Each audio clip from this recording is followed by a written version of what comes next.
Students, can you see these slides? Are these slides visible? Please type yes. Please type yes if you can see these slides.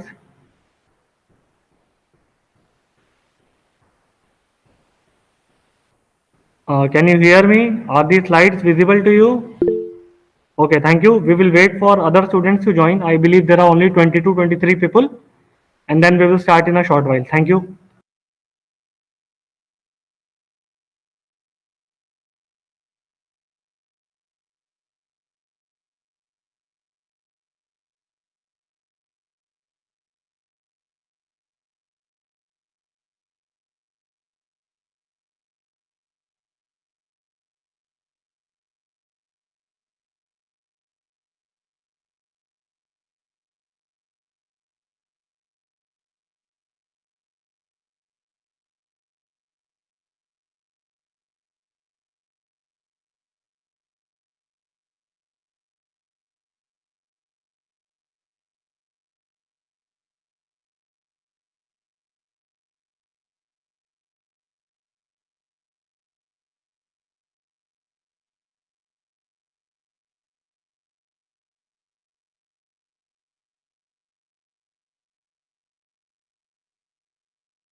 Click again. No.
Hello, good morning to everyone.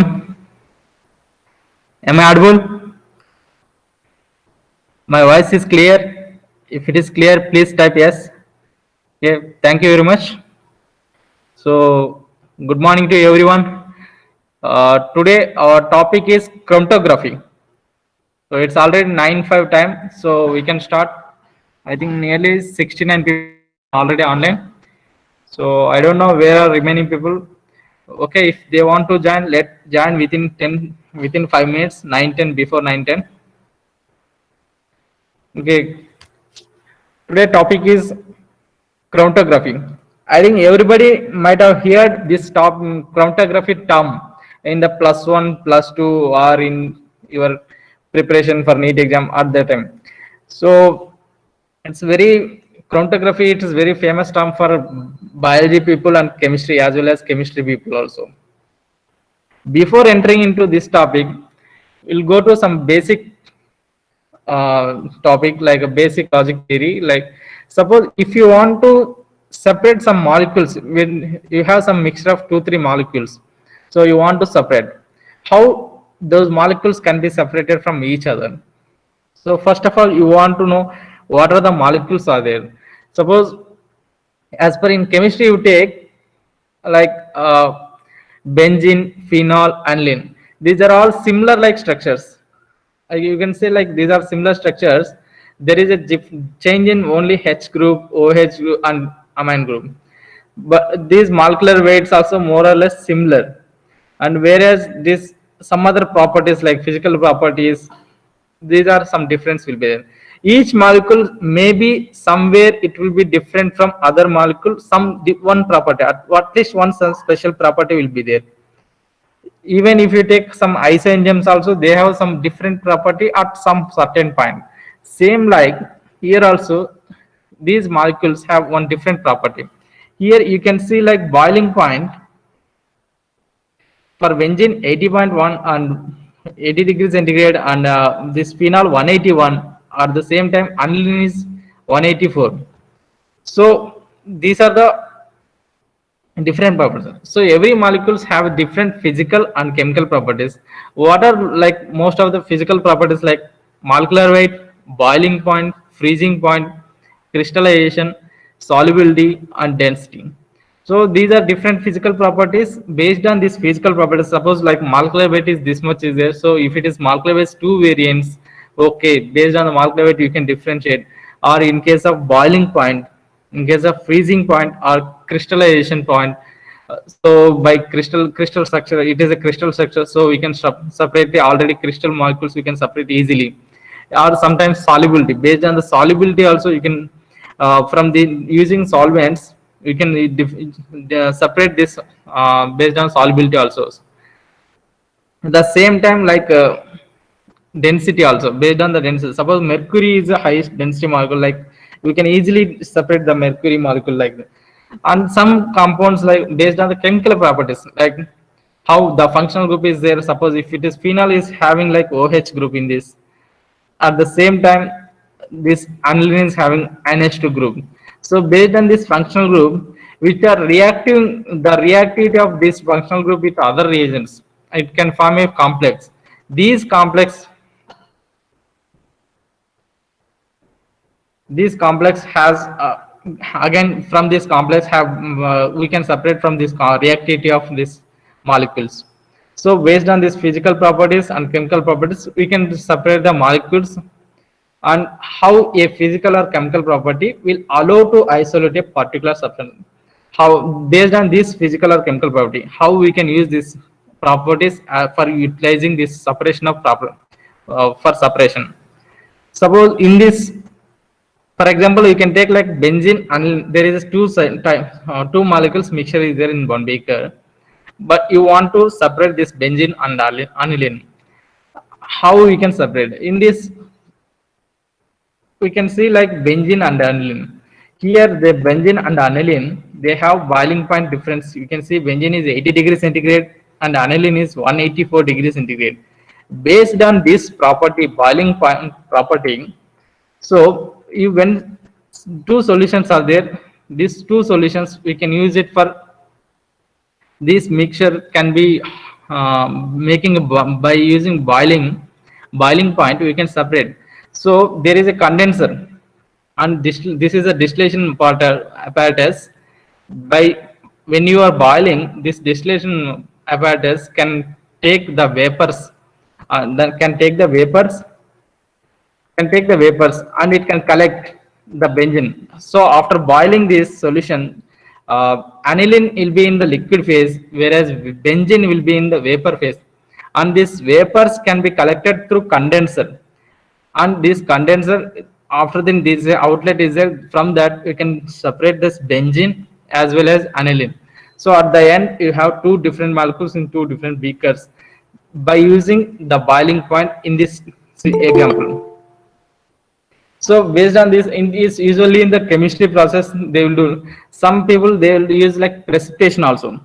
Some people, proteins can be precipitated, some cannot be precipitated. Which are the precipitated? Then the proteins will be precipitated and remaining substance will be not precipitated. That also separation will be there. So there are different types of precipitation, like precipitation method or dialysis method, like and chromatography. And another best example is electrophoresis. Through electrophoresis also you can separate. So these are the different methods for separation. Coming to the chromatography, what is chromatography? So chromatography is a technique. It is to separate a complex mixture into individual component, exploiting the partition effect, which based on the partition effect, which distribute the molecules into different phases. Chromatography is a technique to separate a complex mixture into individual components by using the partition effect, which distribute the molecules into the different phases. Mostly in chromatography, there will be two different phases. That is, two different phases are phase A will be stationary phase and phase B will be mobile phase. The phase A stationary phase will be matrix. Mostly it will be matrix. And phase B mobile phase will be mostly it will be liquid or gas. Or in case liquid means it is a buffer. Mostly it will be buffer. So chromatography is a technique to separate a complex mixture into individual component by using some special effect, like that is a partition or absorption, some attractive forces which distribute the molecules into different phases. And in this chromatography there are two phases. Phase A will be stationary phase and phase B will be mobile phase. Okay. Before entering in the topic, we can come to know some history, because chromatography is have very good history. In the span of 30 years, within the 30 years, this chromatography, in the field of chromatography, they got 3 Nobel Prizes. First in 1903 year, like that botanist, he want to separate the plant pigments. So he has used the chalk columns and he separated the pigments. Later, another botanist, carotenoids he want to do. Again, later TLC and ion exchange chromatography, thin layer chromatography technique and ion exchange chromatography in this.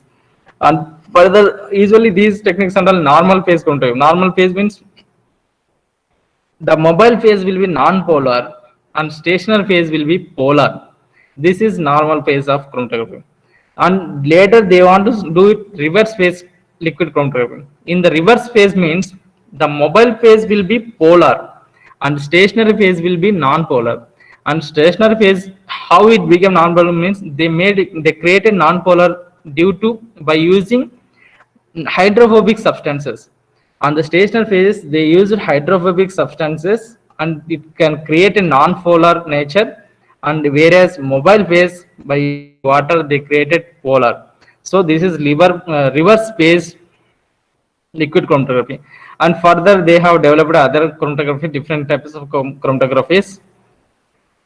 So this, before entering this topic like full detail, some terms will come to know. First we'll know what are the different terms. Like what is chromatograph? Chromatograph is the equipment that enables a sophisticated separation. For example, it is gas chromatography or liquid chromatography. The equipment that enables sophisticated separation, that is called as gas chromatography or liquid chromatography. Eluent, a fluid entering in column or solvent that carries the inline. Eluent means that solvent which entering through the column and it can carries the solid or unlights. So that is eluent. Eluate, the mobile phase leaving the column. The mobile phase which is leaving to the column, this is called eluate. And stationary phase. Stationary phase is the immobilized phase. Mostly stationary phase is a matrix. It is a support. It is immobilized on the support particles. If it is a plane, it is a paper means it is a planar structure. In the planar structure, it will be paper and glass plate like that. It will be there on supported particles. In case it is a column, in the inner wall of the column will be stationary phase.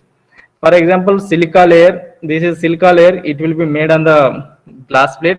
This is a stationary phase in TLC chromatography. Okay, coming next, mobile phase moves in a definite direction. The mobile phase, it has a definite direction. In case if it is a liquid, then it is called as liquid chromatography. In case mobile phase is a gas, then it will be called as a gas chromatography. The mobile phase move through the chromatography column where the sample interacts with the stationary phase and is separated. The sample, when you are applying in the stationary phase, when the mobile phase is crossing that sample along with, and it will carry these unlights and it will be separated through mobile phase. The stationary phase is supported phase, and the mobile phase is a resolution phase. Means the through mobile phase on the stationary phase, this mobile phase when it's carrying, it will separated these molecules also. The retention time is time takes for a particular unlight to pass through the system. That system is like column inlet to detector under certain conditions. The time taking for a particular unlight to pass through the system from column to detector system, this is called as retention time. Whereas sample, what is sample? The substance which is analyzed for in chromatography. And solvent, the any substance capable of solubilizing another substance. Any substance capable of solubilizing another substance. These are the different terms. Okay, before entering what is the different type of chromatographies are there? So based on different requirement, some chemistry scientists and biology scientists, they found different techniques, and by using same principle, they have different chromatography they are developed, and after that they have classified into mainly two types based on the mobile phase and based on the attractive forces, or you can say like separation methods. So based on the mobile phase, like if it is mobile phase gas or liquid, so two types of mobile phase will be there. In the attractive forces or separation methods, like some separation will be based on the molecular size, some separation will be ion exchange method, some will be affinity method. So different types of separation method by using different type of attractive forces. So they have classified into different types. So whereas mobile phase, if in case gas, it is called as gas chromatography. In case if it is mobile phase is liquid, it is called as liquid chromatography. So in case gas chromatography, again it will be divided into two types. That is stationary phase. Stationary phase is solid.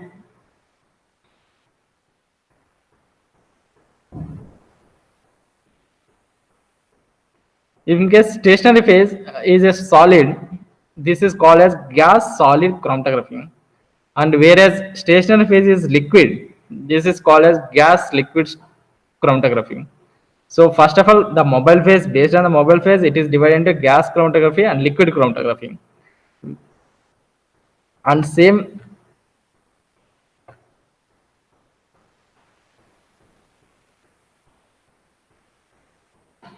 so at the same, when it is liquid mobile phase, it is called as liquid chromatography.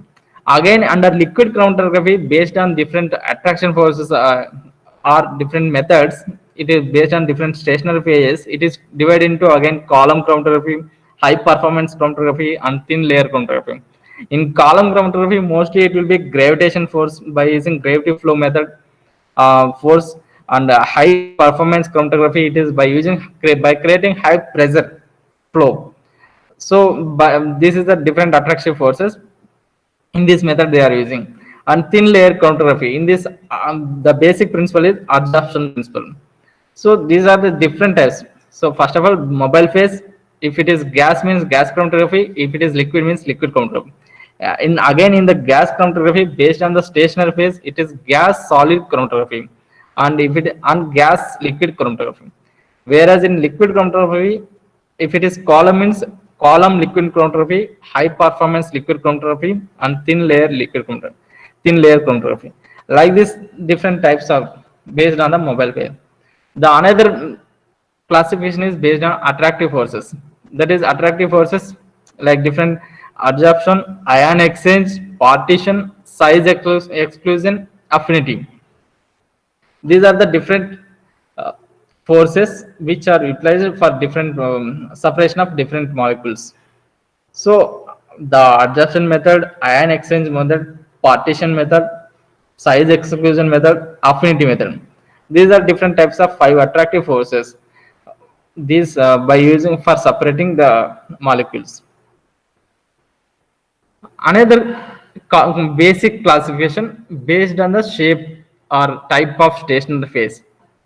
Suppose if type of the stationary phase is planar, it is a rectangular. If it is that is like that means that is called as planar chromatography. Whereas column chromatography, the stationary phase will be column cylindrical glass tube. It's look like you can see like clearly that cylindrical glass tube. So column chromatography, it is like one column structure will be there. That is a gas. This is a glass cylindrical tube. So in this, the inner layer will be stationary phase. So this is the difference based on the type shape of the stationary phase. Again, it is divided into 2 types. That is planar chromatography and column chromatography. In the planar chromatography, mostly like it is a planar structure, like in the plane structure, either plate, either paper, or these are the different stationary phase. In planar chromatography, there are 2 types. That is paper chromatography and TLC chromatography. So coming to the planar chromatography, the separation technique, stationary phase is present as a plane or on plane. So the stationary phase shape is plane. It's a rectangular shape, flat surface. So on that flat surface, we are separating the molecules. In this, again 2 types. If you are using stationary phase as a paper, it is called as paper chromatography. In case if you are using it as a thin layer, some support material, that is thin layer chromatography. Layer of solid particles spread on support, that is such as glass plate. So in a glass plate, you will take a suppose for example silica powder. The silica powder will make as a paste. Then this paste will be equilibriumly it is made up in the glass plate, and that on that surface we'll apply this sample. Then we'll run the chromatography. So the layer of solid particles spread on support, such as glass plate, it is called as thin layer chromatography. So different compounds in the sample mixture travel different distances according to how strongly they interacting with the stationary phase as compared to the mobile phase. So once when you are applying sample on this paper chromatography or TLC plate, though that sample, which are the samples, the sample which contain compounds or substances, these substances how much strongly interacting, how it is interacting, it's interacting with stationary phase. If it is very strongly interacting, then it cannot move further. If it is not interacted, and it can move along with mobile phase and it can travel. So by traveling, this is the substances which are traveling. Then based on the traveling, it can be separated by the interactivity, interaction activity. So this is called mainly called as retention factor. The main principle of paper chromatography. This main the paper which is what the paper will be made up of with cellulose or some dextran also. So very earlier days with the dextrose also they have started, but this cellulose is very strong. It is easy to use. So this paper is made up of cellulose, and it is a polar substances, and the compounds within the mixture travel farther if they are non-polar. So even the cellulose, if suppose paper chromatography, you are using cellulose paper. In this cellulose paper, if this is already polar character. So when your your substances, suppose your more polar substances are there means it can interact with the cellulose paper more. Then it cannot travel long. It cannot travel along with the stationary phase. So suppose your substance is polar, at the same time your paper is also polar, then the interaction will be very strongly, it will be there. Then the substances cannot be separated. This is this is called as like different retention factor. Each substance have a different retention RF values. Based on this interactivity, every molecule have different one. Suppose for example you are taking 4 amino acids like glycine, alanine, and aspartic acid, some other histidine. So all 4 different amino acids have different type of RF value. How, based on which criteria they have given different RF value means based on their nature. If it is polar amino acid, if it is non-polar amino acid, polar charged amino acid, like that. So if it is based on if polar amino acid, it will interact with stationary phase and it cannot travel. If it is non-polar substance amino acid, then it cannot interact. So it can travel distance. So the distance RF factor, this is how it is calculated means the distance traveled by solute divided by the distance traveled by a solvent. This is the RF. How it is calculated means the distance traveled by a solute divided by distance traveled by a solvent. So the RF, it is a, if it is the RF value is 0, it means what it means, like the solute remains in the stationary phase and thus it is immobile. So when RF value is 0 means the solute, whichever the substance you are giving, this is remains in the stationary phase where you have applied a sample in the place on the plate, it is staying there only and it is not immobilizing. That means it have very strong interaction with stationary phase and it is not ready to travel in that stationary phase. And whereas RF value is 1 means that solute has no affinity for the stationary phase and travels along with the solvent front. Means if it is a non-polar substance, when you are giving in the cellulose paper, this paper chromatography, it will not interact with stationary phase, but as well as it will travel along with mobile phase. So mobile phase, if it is written next, I can give you example next paper. Suppose you are applying substance here. If it is after 1 hour also, the substance is standing here only means this substance is clearly strongly interacting with the stationary phase. That means it is not moving towards mobile phase. So the RF value will be 0. In case the RF value will be 1 means the distance traveled by solute and distance traveled by solvent, both will be is equal. Suppose the solvent is traveled up to here, this mark. Then solute also traveled up to this mark means both travel distance will be same. So then RF will be 1. The RF value will be 1. So the RF value will be 1. So this is the one thing, like there is no interaction with no. So it is the substance is traveling along with the mobile phase. Coming to thin layer chromatography. In thin layer chromatography, there is both of paper chromatography and thin layer chromatography will be same principle, but there is a only stationary phase difference. Here the stationary phase will be adsorbent, silica gel, alumina and cellulose. Either the stationary phase having the character of adsorbent and it is made up of like a silica gel or alumina or cellulose. So these are the different type of materials which is used for in this thin layer chromatography as a stationary phase, and it is widely used in pharmaceutical and foodstuff industry. Whereas why this better than paper chromatography, thin TLC is very famous and it is easy to use. Advantages is simple, rapid and it is cheap and it runs faster. When compared to paper chromatography, TLC plate will runs faster. So the time taking for separation is very less time. Within the short time, we can separate the molecules in compared to paper chromatography. And better separation resolution also will be there on the TLC blade. And sometimes if you want to quantify how much substance is there in the after separation, You can take a quantification also from this. We can cut that particle where substance, suppose here one substance is there means we can take this part and we can go for quantification also. This is another diagrammatic, like how thin layer chromatography will be in. Suppose this is a one glass plate, whole glass plate. On this glass plate, we'll make a one layer by using silica white powder. So this glass plate fully coated with this on this slide, and it is the coating will be also should be equally it should be there. The equilibrium should be, it not should be up and down method or anything. It will affect the substance traveling, so it should be equilibrium.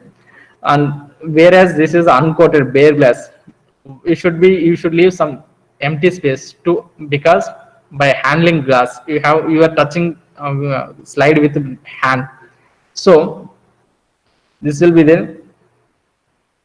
At the same time, unlight spot, this is the origin.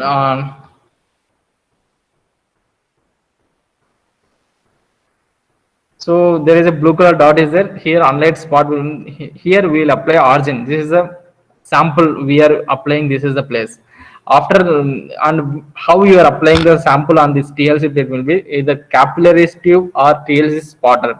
There is a small apparatus that is called as either TLC spotter, or sometimes you can use a capillary, small capillary tube also you can use, and you can spot a sample on this plate. After 1 hour, suppose if you are giving 1 hour, how this is traveled. So how this is done, some origin to there you can see most polar compound, that is most polar compound means the polar compound, it is interacting with the stationary phase, it traveled very less distance, whereas least polar compound, it traveled very long distance. That means least polar means it is a non-polar nature, and it didn't react with strongly, it didn't react with much with stationary phase, so it has traveled long distance.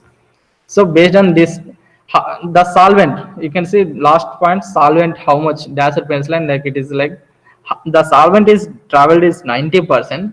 In the meanwhile, this least polar compound is traveled up to 70%, and most polar compound is traveled just 30%. So based on this, like this, separation of molecules can be done in the TLC plate. The best example, this is like one of the picture, like in this paper chromatography and thin layer chromatography, both will be same.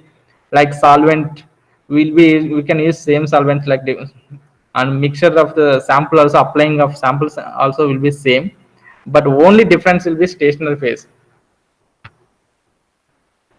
The stationary phase here you can see in this, suppose in this paper chromatography you can say it is a paper, whereas if it is a silica TLC plate means it is a glass plate, it is made up and it is coated with silica.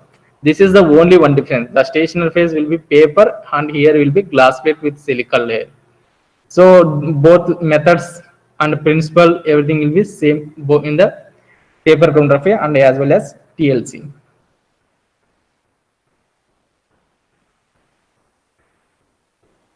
Coming to the gas, there is another classification. It is there like classification based on the mobile phase. So based on the mobile phase, up to now we discussed with planar chromatography and columnar chromatography. In the planar chromatography, again two types we have discussed, paper and TLC. Whereas column chromatography, before entering in column chromatography, we'll discuss about gas chromatography and liquid chromatography. So coming to the gas chromatography,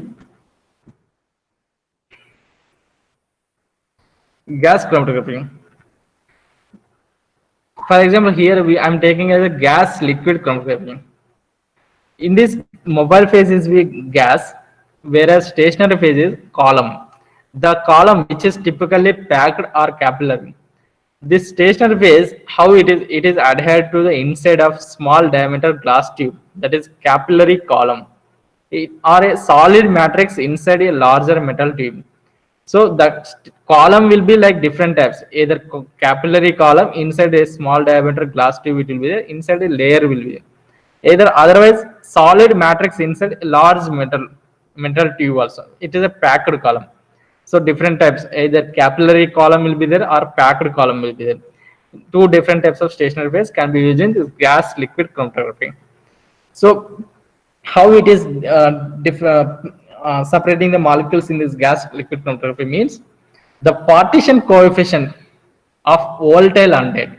Volatile means since here the mobile phase is gas, if in case the volatile substances, it will interact with the gas, that is mobile phase, it will interact with the mobile phase and it will travel through the on the stationary phase. So the partition coefficient of volatile unlead between a solid stationary phase and mobile phase. So based on this, it will separate the molecules.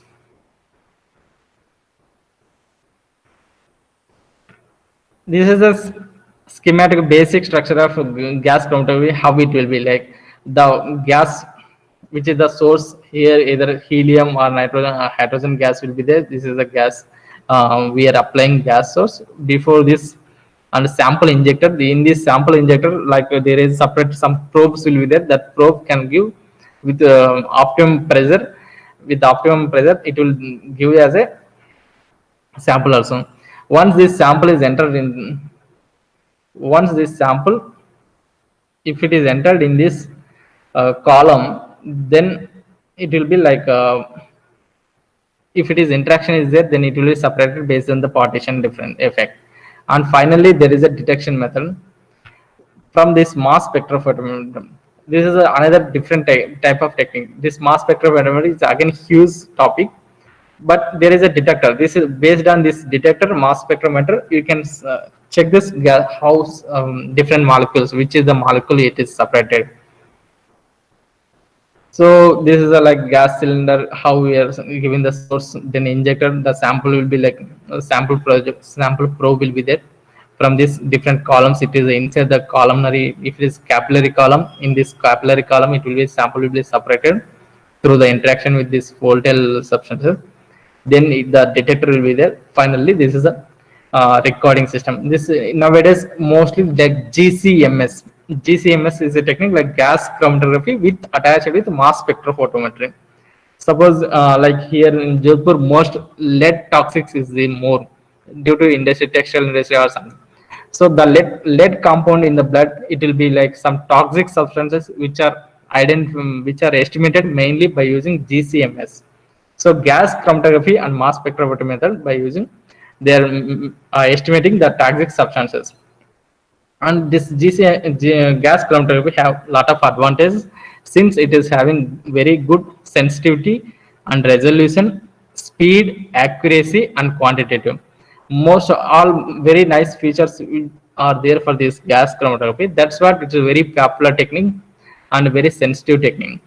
And mostly the chemicals will be used in this gas chromatography is methanol, isopropyl alcohol, and water. And samples will be like gases or liquids, and mostly those samples will be like some volatile substances will be there. Coming to next chromatography, like liquid chromatography. In the liquid chromatography, like the mobile phase will be liquid and the stationary phase will be column or plane. In this mostly like in liquid chromatography, the stationary phase will be columns. Nowadays almost all technique like HPLC, like all HPLC, like high performance liquid chromatography, it is the best example of liquid chromatography. So in this liquid chromatography, we are taking mobile phase as a liquid and stationary phase as a column. So very small packing particles and relatively high pressure technique, that is high performance liquid chromatography. The basic principle of liquid chromatography is like, suppose this is a column structure. One column will be there. In this column, your there is a reservoir tank, that is a reservoir. It is having solvent. So there is a gray color solid matrix.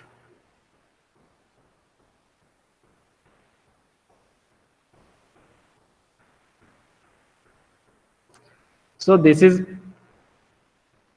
suppose here this is a full matrix, solid matrix. This is the solid matrix will be like it will be gel, or it will be silica, or it will be some ion exchanger resins also.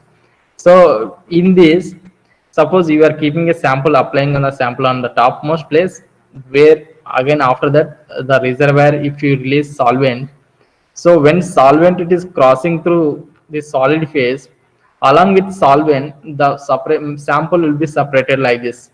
So this solvents will be separated based on this interaction with the stationary phase. So finally, this is the A, B, C. These are the different components. So this is a gravity force also is there. At the same time, there is, if it is absorption chromatography or if it is based on the stationary phase material, which solid matrix you have kept. Based on that, it will separate the molecules also. So basic principle is like along with solvent by using gravity force as well as stationary phase matrix. How the matrix, if it is ion exchange or gel beads, if it is absorption silica material. Based on that, the molecules will be separated. So before this, the reservoir is having solvent. Which type of solvents? There are different type of solvents used in liquid chromatography. So coming to different solvents, suppose if it is organic solvents means like mostly methanol, acetonitrate. These two are very mostly 90% most of HPLC or some other LLC liquid chromatography also they will utilize methanol and acetonitrile. These two solutions they are mostly using organic as organic solvents. In case aqueous, that is water. The water is a best example for aqueous. It is having a only good source if it is double distilled water, HPLC grade water like that they'll say sometime. So this solvent also they will use. Some other different mixture of solvents also some substances require different mixture of solvents also. So these are different types of solvents which are used in the liquid chromatography. Whereas the best example for this liquid chromatography, I said like HPLC, high performance liquid chromatography.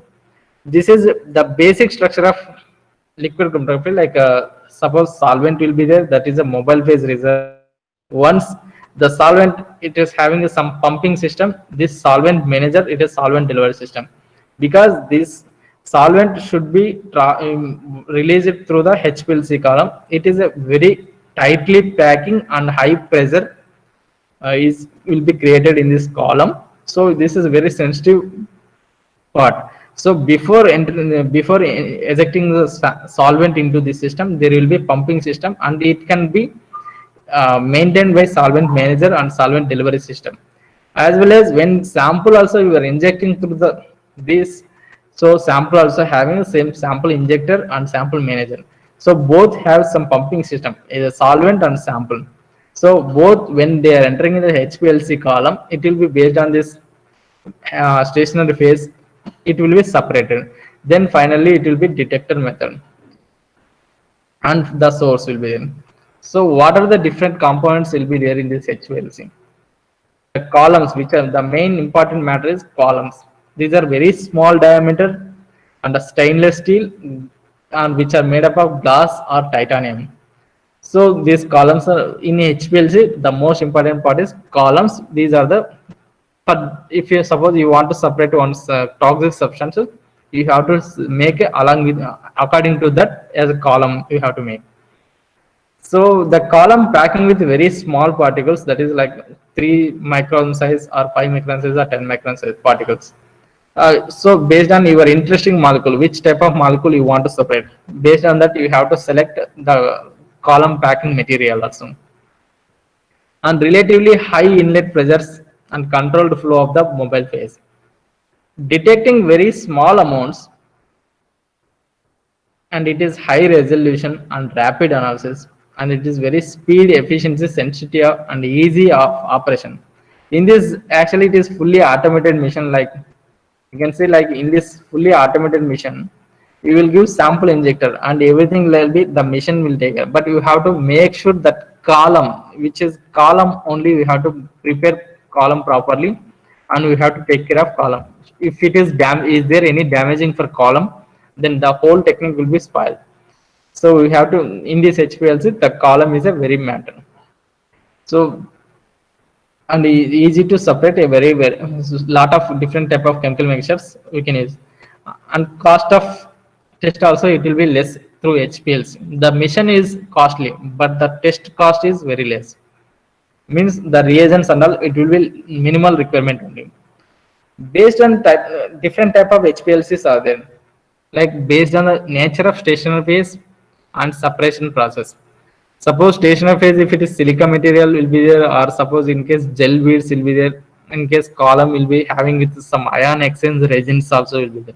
So based on the different stationary phase and how it is separating the molecules, how separation process is happening, based on that we can divide into chromatography in the four types.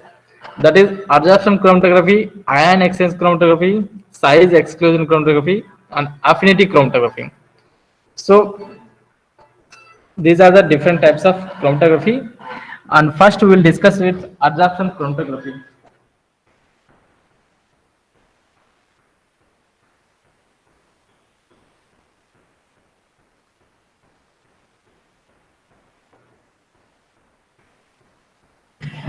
Coming to absorption chromatography, like it is a basic very oldest technique. Just there is an interaction of solutes with stationary phase based on the absorption principle. So it utilizes mobile phase as a liquid or gaseous phase that is absorbed on the surface of a stationary phase.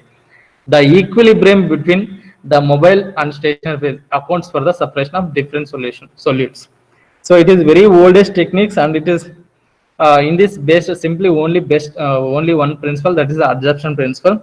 So how this your solutes are interacting with the stationary phase through the absorption this absorption activity. So based on that, the solutes will be separated. The another chromatography like ion exchange chromatography.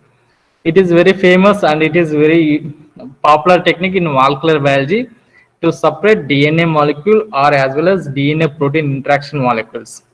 So this ion exchange chromatography, because since DNA is having charge uh, as well as proteins also having charge. So either based on this negative charge, the ion exchange resins they will be they have prepared ion exchange resins. Based on that, they have separated DNA molecules like as well as DNA protein interaction molecule. So ion in this ion exchange chromatography mainly like it is a these are the polymer beads with negatively charged. In this chromatography, in this example, for example, in this picture, you can see there is a polymer beads with negatively charged functional group. Means these are the gel beads, like it is having all negative charges. Suppose if it is having negative charge, it will interact with the positive charge molecules. See, positive charge molecule, it is a pure red color. So once after pouring through solvent on this substance, this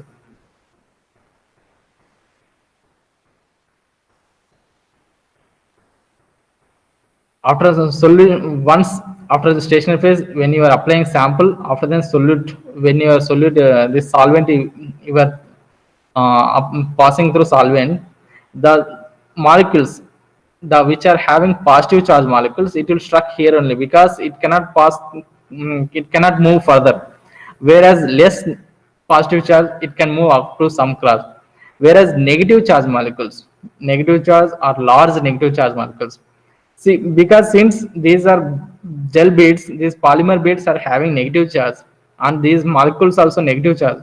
So these molecules, negative charge molecules, cannot interact with the negative charge polymer beads. So it can travel easily, very fast.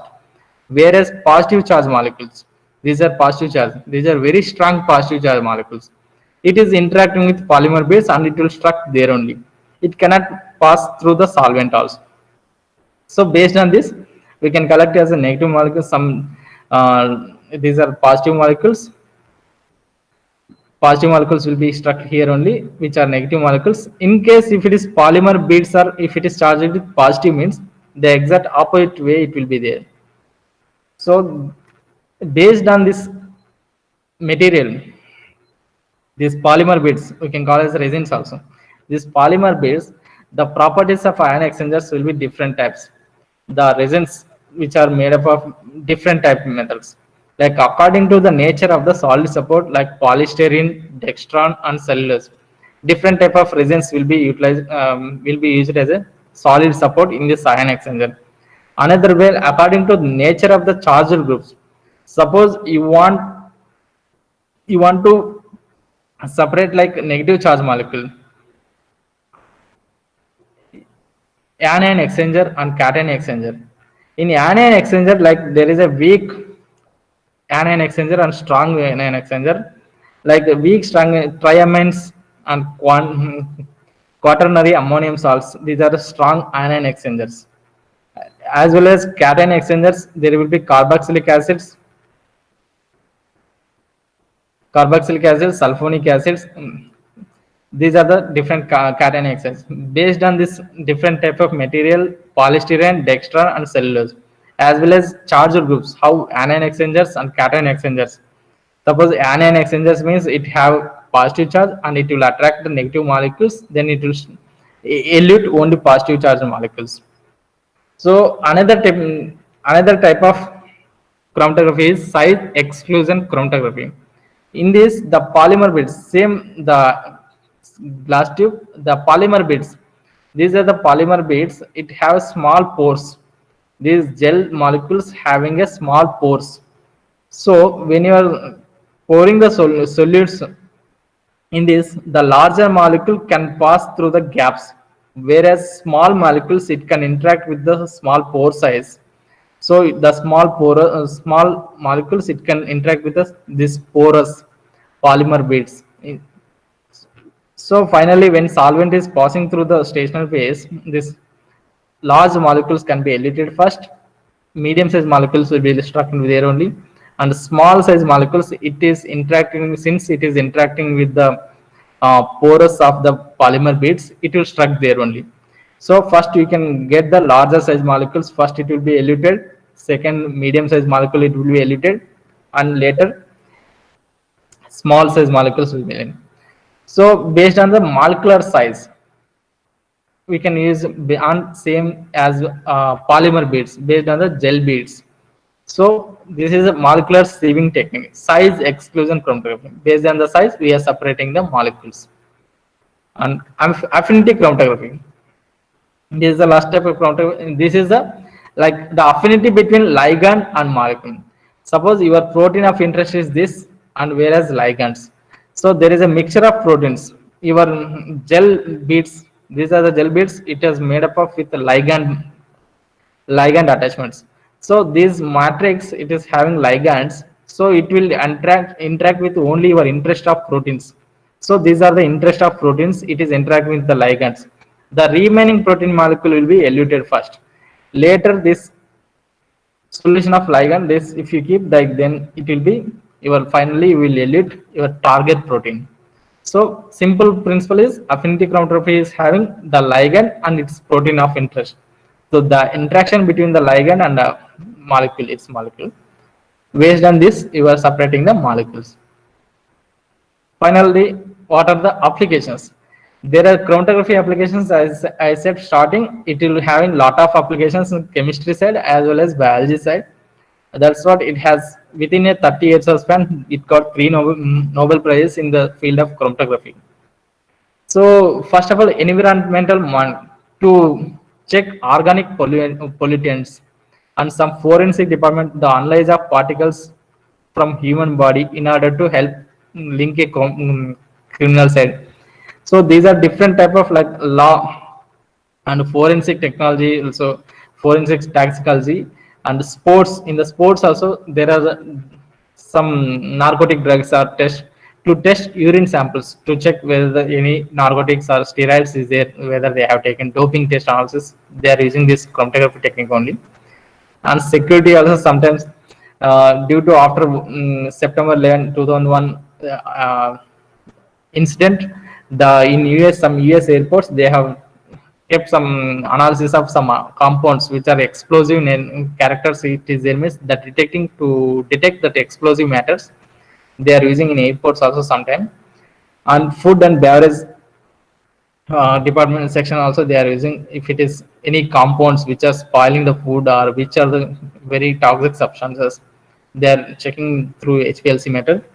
And finally, in the medicine, like in the main biochemistry, inborn error metabolisms. In inborn error metabolisms, these are the like amino acid urea. Suppose if it is inborn error metabolisms, like mainly amino acid metabolism, you can see a lot of inborn error metabolisms. Suppose phenylbutadiene. These are the substances we can use simple by using paper chromatography or TLC plate chromatography. We can separate these compounds like amino acids. Suppose urine sample we can take, then we can separate the molecules. Then after then by developing this method, you can see okay, this is the inborn errors are there by using these simple chromatography techniques. And finally, this is the organism, how from one organism to how the database, this is the nature amino acid sequence for one molecule. So suppose bacteria is there or some human sample if we take, then this is a molecular biology process, centrifugation, they will do centrifugation, after then gel by applying techniques, either electrophoresis or chromatography, they will separate the molecules, after then they will separation of separated molecules, they will go for mass spectrophotometry, then they will check for the sequence of amino acids. So finally it will be entered into the database. This is the from by using different techniques, either electrophoresis or chromatography or mass spectrophotometry, how the data is are they are extracting from one organism, and finally they are entering into the database. It will be visible for everyone. So the importance of these are the techniques in the biology field, and in mainly inborn error metabolisms, this chromatography will be used mainly. And thank you very much for everyone.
Hello everyone. Good morning.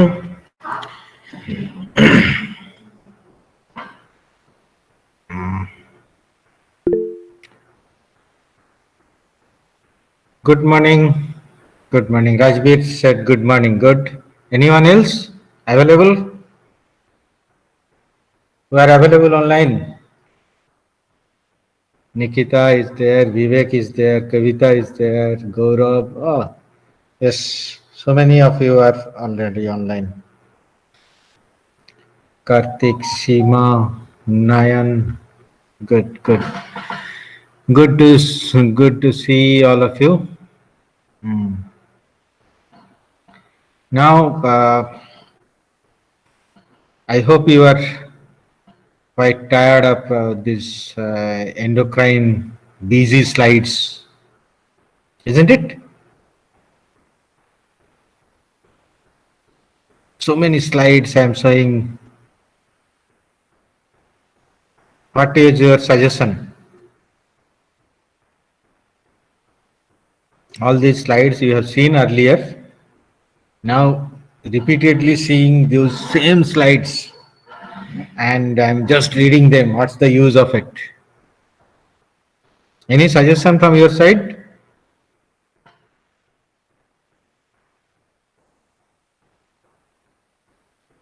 Nobody is giving any suggestion. Uh, while I was going through the question papers, I realized that reading abruptly whole system is quite tough for you as student. So what I decided today that we will discuss only the salient features, what you have already learned. So should I consider that you have already studied endocrine system? Those who have studied already or already got acquainted with things of endocrine system, mention yes, so that others I can consider they didn't study. So it appears that no one has studied yet. No one. But they don't want to share their secret that they are studying. Good. It appears that they don't want to share their status of study, isn't it?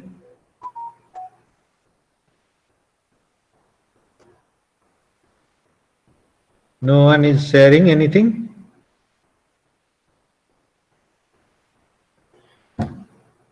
Okay, fine. That's nice that you are not. I hope you can see the PowerPoint. Is the PowerPoint visible to you? Yes. Vivek said yes. Others? Anyone? Yeah, Krishna, Sasank. Yes, yes, yes, yes. So it appears that you are able to see the PowerPoint. Now, I have identified some points for any hormone you need to study. For any hormone, when you are studying, you need to ponder on these 5 or 6 points. Synthesis and release of that hormone, mechanism of action, how this hormone is functioning, and what are the effects. So functions of the hormones, how this hormone is regulated, is there any applied aspect of this hormone, like uh, what are the effects of hypersecretion of this hormone, or what are the effects of hyposecretion of that hormone, and if required, if available, any important part, any important aspect. Like any hormone when you are studying, you will be getting plenty of information in books.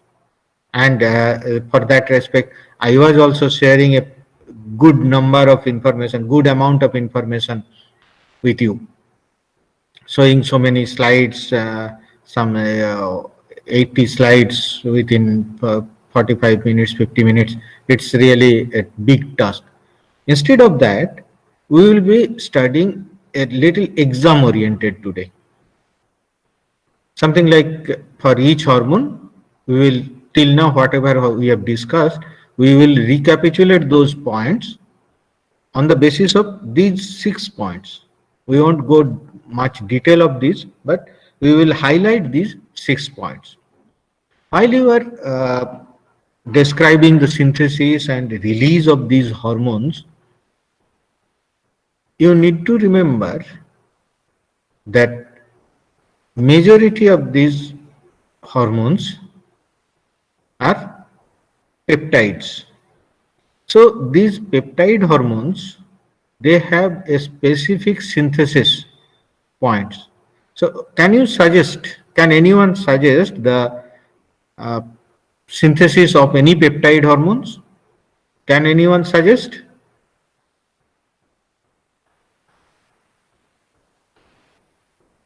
Anyone would like to suggest those steps of synthesis of peptide hormone?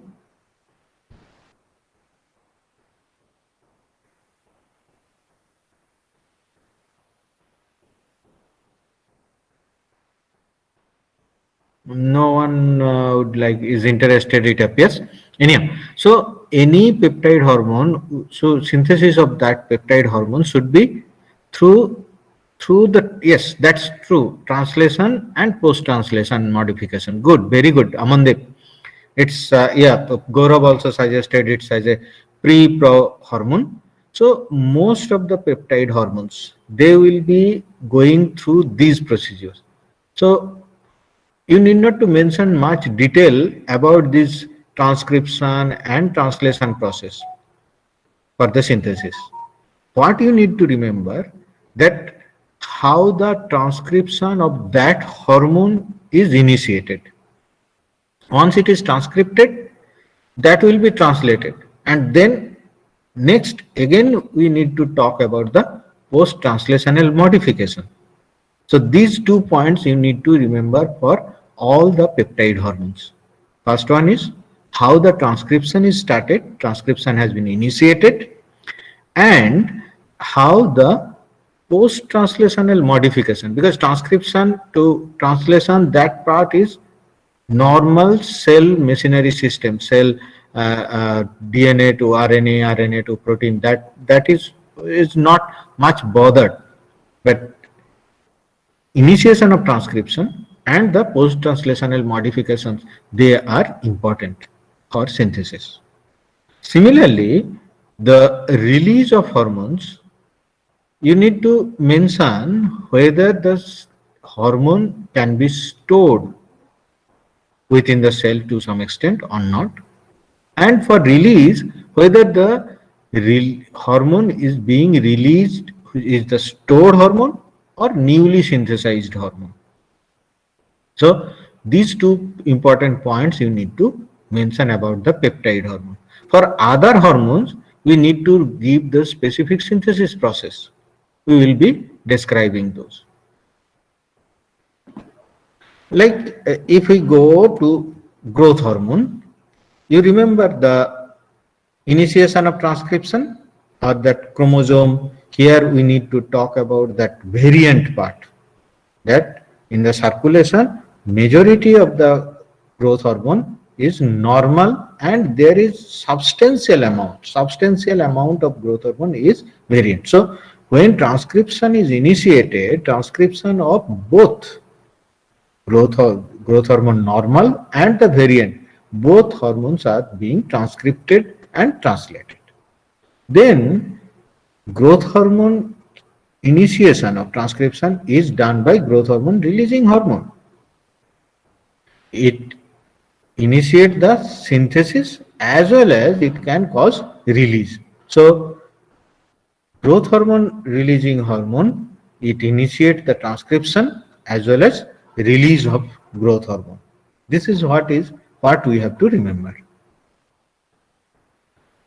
Now, coming to the mechanism of action.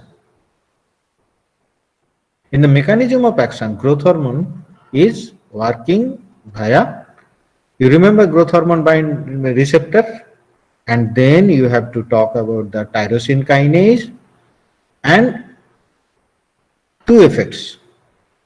One is lipolytic, another is growth mediated, growth type, metabolic and growth. So the mechanism of action is mostly via insulin-like growth factor 1 or somatomedin C. Somatomedin C can be a short note, can be asked as a short note. So you need to remember that how it works and what are the effects of somatomedin C on different organs. Then the functions of growth hormone. This is a composite diagram where you need to mention about the metabolic function, growth related function, inflammatory function, and one important issue here is the diabetogenic. It decreases the sensitivity to insulin for increased glucose, increased free fatty acid, and increased glycerol. Their sensitivity to insulin secretion is also decreased, which lead to a diabetogenic response of growth hormone. So growth hormone synthesis, release, mechanism of action, and then we have seen the functions of growth hormone. Next we have to discuss about the regulation.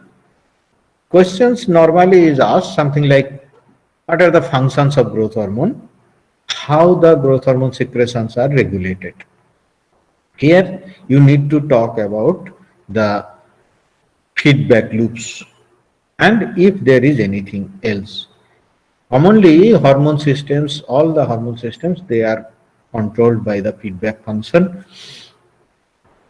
As you can see here, growth hormone can cause secretion of IGF-1 and this IGF-1 can inhibit the secretion of growth hormone synthesis secretion by the hypothalamus, by the pituitary. So regulation you need to mention, and then the applied aspects. If growth hormone is hyper secreted, if there is a pituitary, then it can produce gigantism in children and acromegaly in adults. Characteristic features of gigantism and acromegaly you must know. It can be asked as a question. Now, if I ask you to compare and contrast gigantism with acromegaly, what points you should mention? Can anyone mention?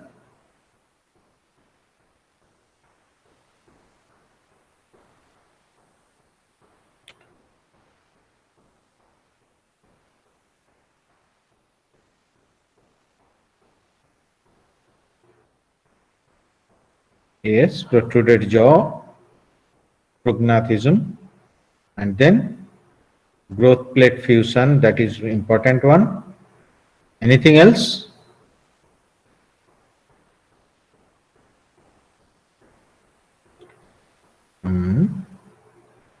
Anything else? Acromegaly in adult and gigantism since childhood. Proportionate growth, very important one. Proportionate growth is important factor.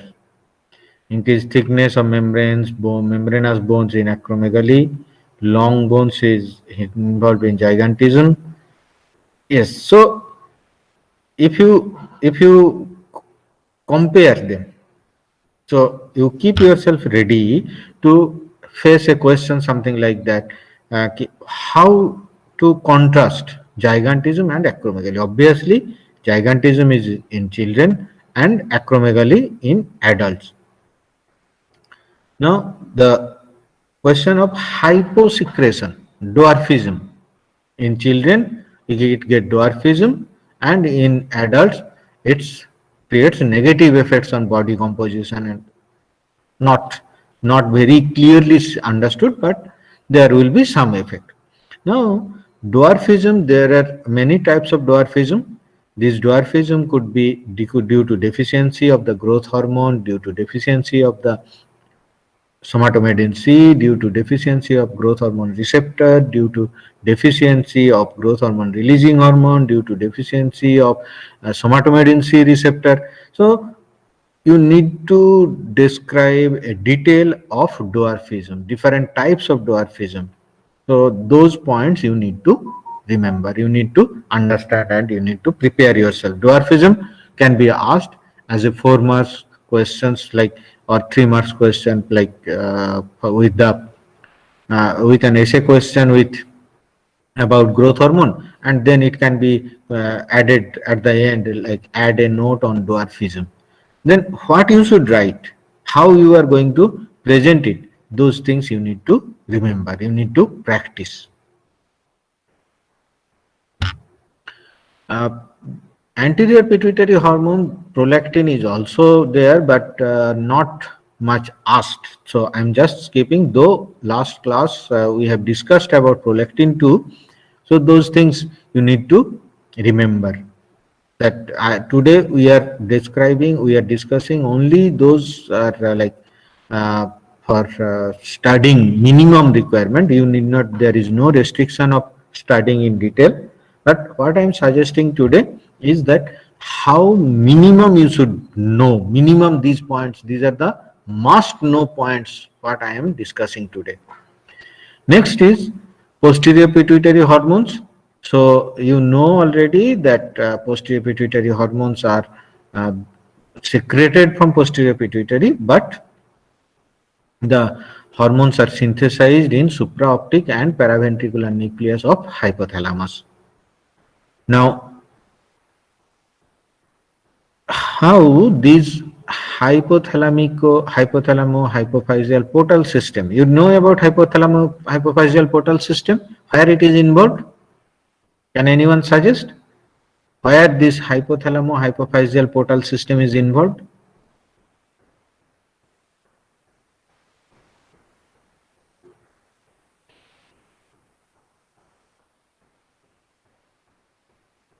Yeah, hypothalamus to pituitary.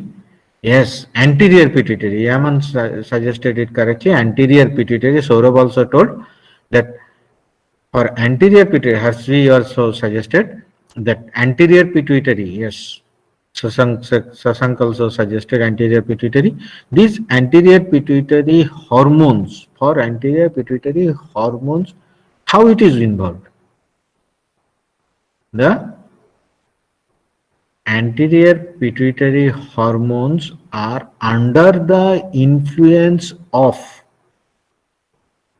releasing factors from hypothalamus. This is important. Last class we have discussed that arcuate nucleus and the paraventricular nucleus. These nuclei, they release releasing factor or releasing hormones. They secrete. These releasing factors, they come via the hypothalamo-hypophyseal portal system to anterior pituitary, and there these releasing factors, they work on the troph cells, corticotroph, somatotroph, lactotroph, those thyrotroph, those troph cells, pituitarides, so that these troph cells, they can produce the trophic hormones, means somatotropin, that is the growth hormone, or the prolactin, or corticotropin, or the TSH, or the corticotropin, ACTH, those hormones. Next, how you can contrast, how the compare and contrast, you can compare and contrast the hypothalamo-hypophyseal portal system with hypothalamo-hypophyseal tract. The tract is the magnocellular fibers, magnocellular cells, whose cell bodies are present in supraoptic and paraventricular nucleus. They reach to the posterior pituitary, pars nervosa. There, the axon terminals, they reach to the posterior pituitary. So this is a nerve fiber, axons. Axons are coming from the supraoptic and paraventricular nucleus. Which cells? Magnocellular cells. They continue their axons with posterior pituitary. So this can be a question asked: hypothalamo-hypophyseal portal system versus hypothalamo-hypophyseal tract. Clear for everyone?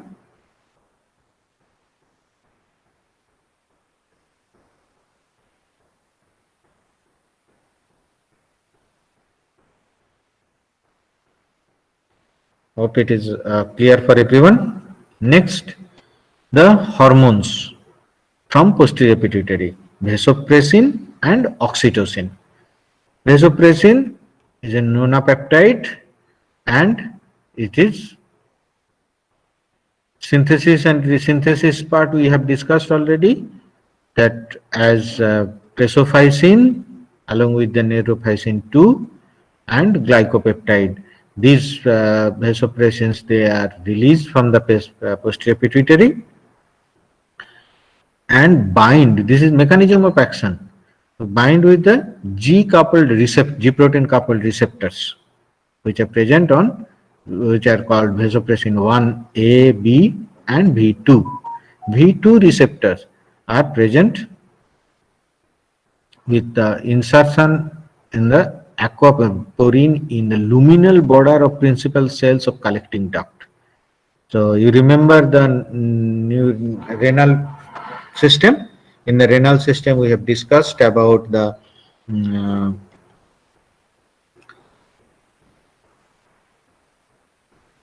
ADH or vasopressin controlled water reabsorption by the principal cells of collecting duct. How it happened? No, this is by inserting the aquaporin channels. Aquaporin channels, they get inserted on the luminal border of principal cells,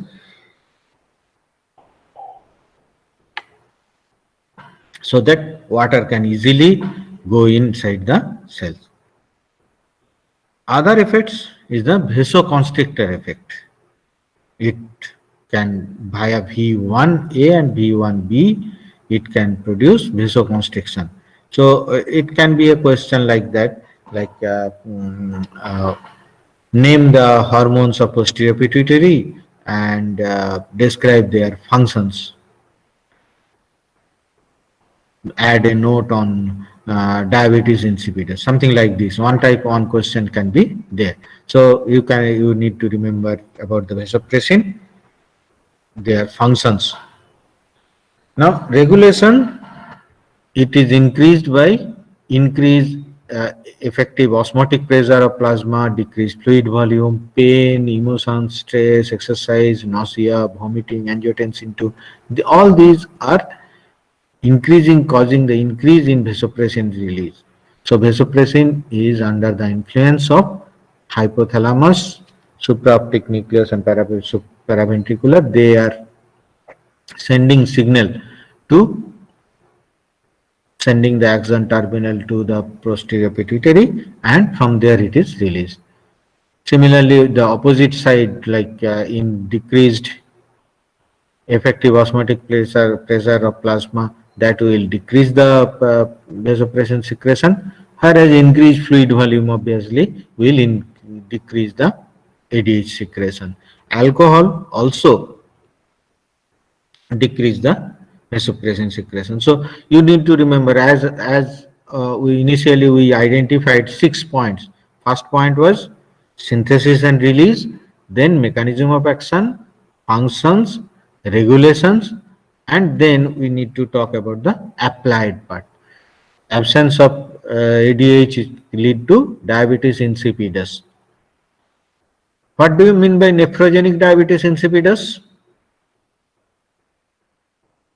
Can anyone answer what do you mean by nephrogenic diabetes insipidus and what is central? V2 receptor damage. Yes, Raju told already. V2 receptor damage, problems with the receptor. Yaman suggested that that is nephrogenic. That means even if ADH is present, it will not respond. Now, how to identify?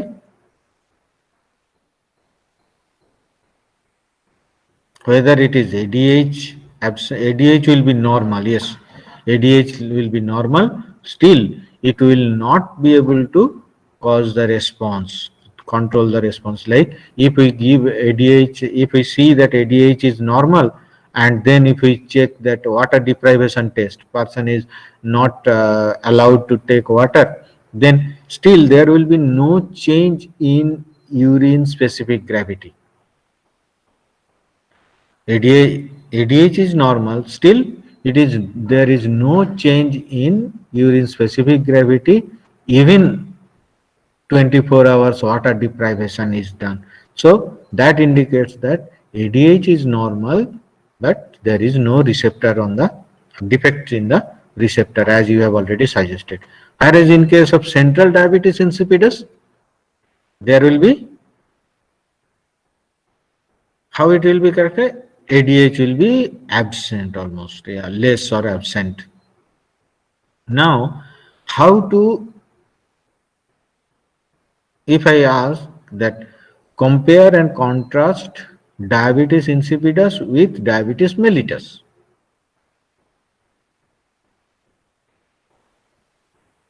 What will be the difference in diabetes insipidus and diabetes mellitus? Obviously, we know everyone that diabetes mellitus there is deficiency of insulin.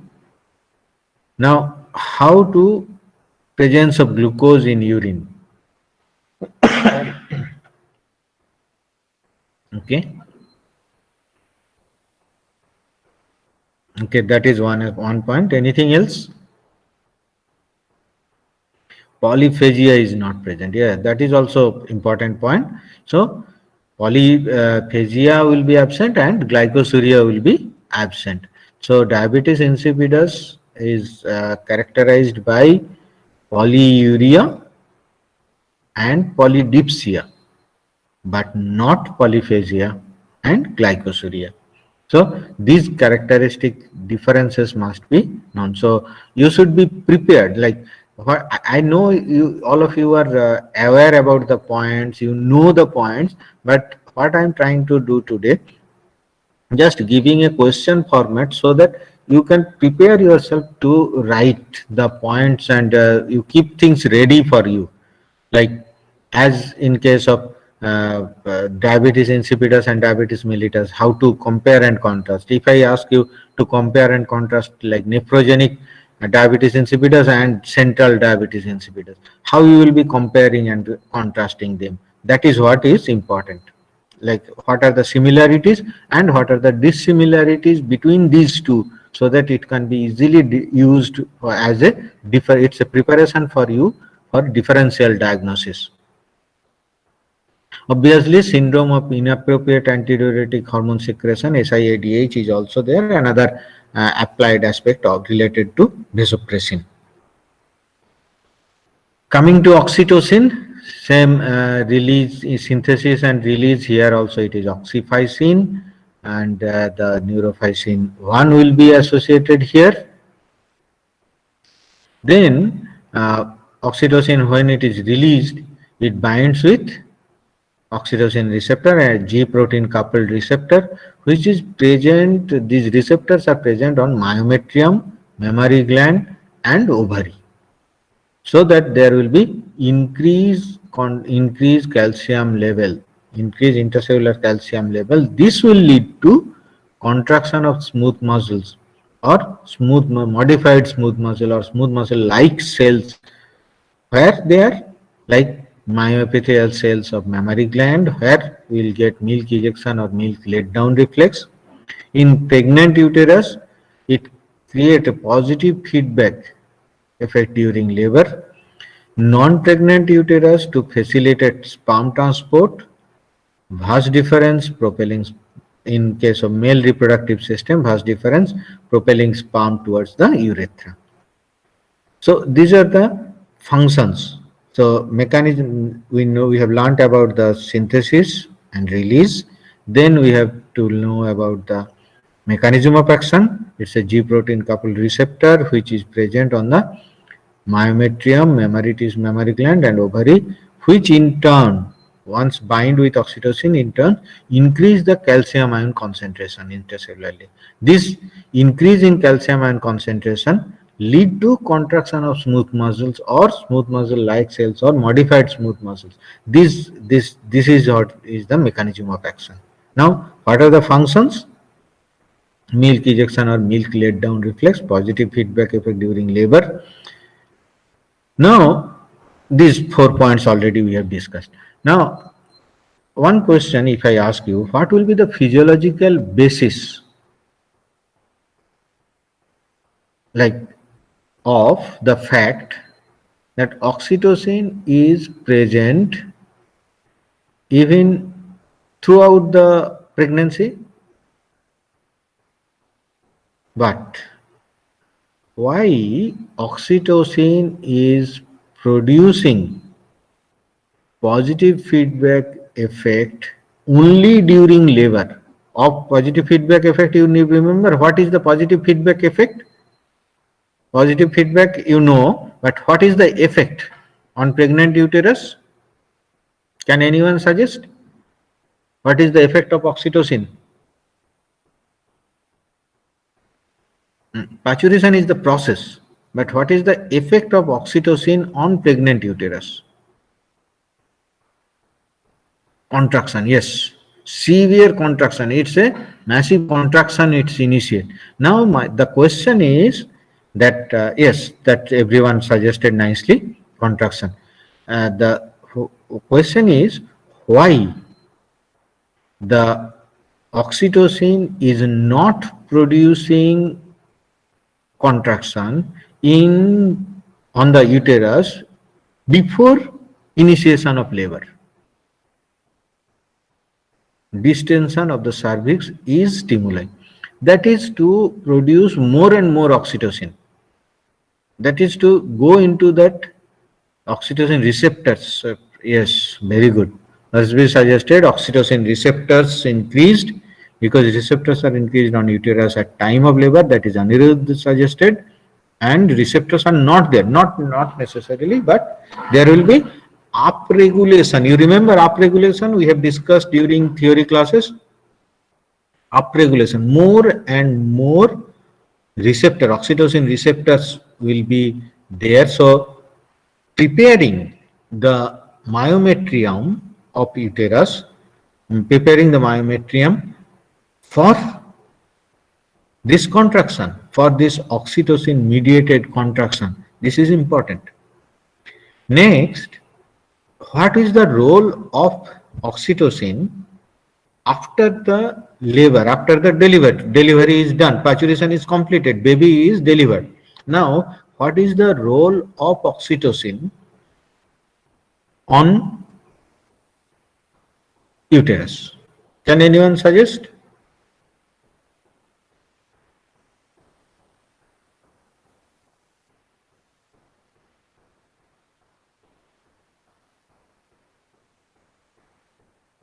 Yes, Rajbir suggested constriction of vessels to prevent blood loss.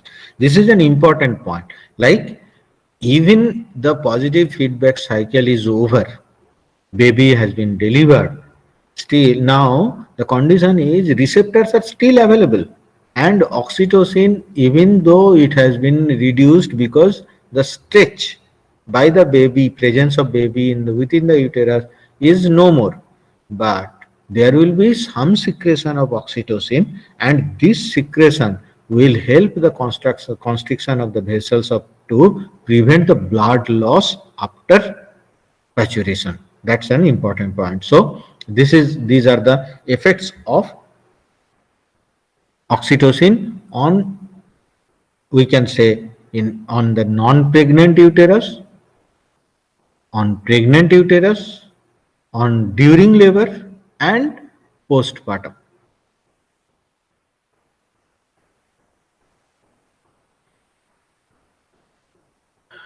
Two important reflex related oxytocin is the maturation, that is the positive feedback cycle, and the milk ejection or milk let down reflexes. These two important things we need to remember. So when the baby drops lower in the uterus to initiate the labor, there will be cervical stretch, and this whole cycle, sensory signal to hypothalamus, release of oxytocin, and then uterine contraction, push the baby against cervix, so that cervical stretch. All this process will be continue till the baby is delivered. So there will be a continuous rise of oxytocin secretion. Fine. This is important.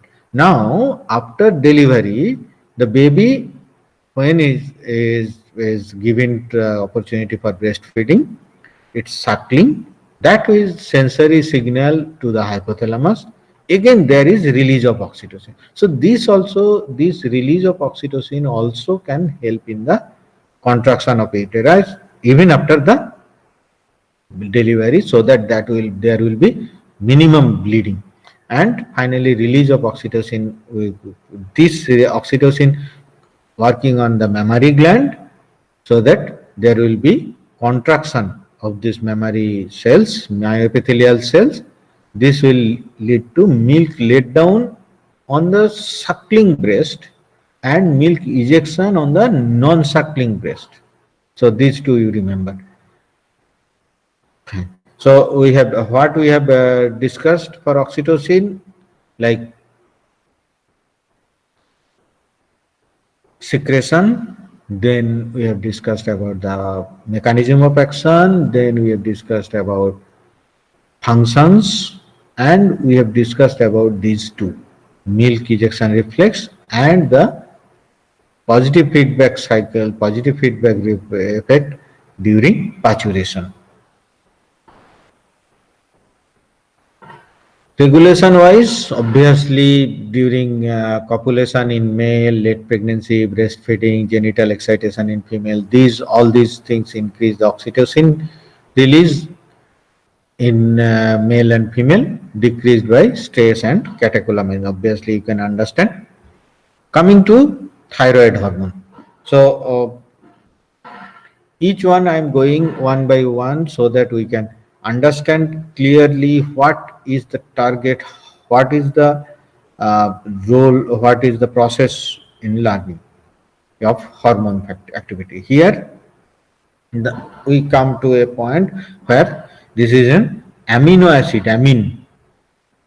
So the synthesis process will be different from that of the other two hormones, other pituitary and anterior and posterior pituitary hormones. Now, here the synthesis process. Do anyone is having any doubt about these four of synthesis and 4 steps of release? Anyone is having any doubt about these 4 steps of synthesis and 4 steps of release?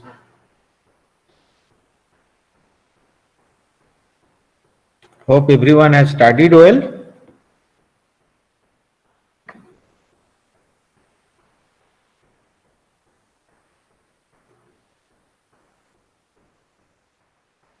It's a commonly asked question that describe the synthesis of thyroid hormone or release of thyroid hormone.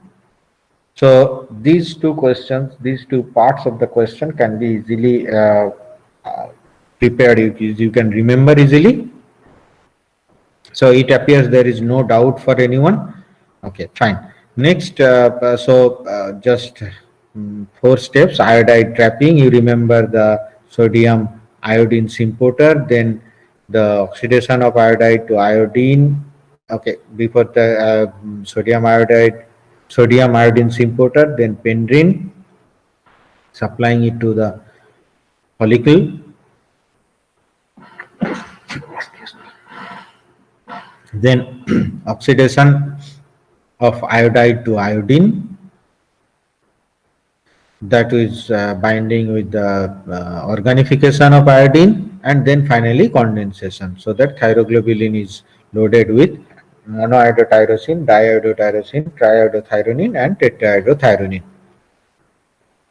Then endocytosis, two steps, I hope you remember, macro and micro, macropinocytosis and micropinocytosis, then proteolysis, so that the thyroids can be released from the thyroglobulin, and then T3 and T4, they are released into the circulation.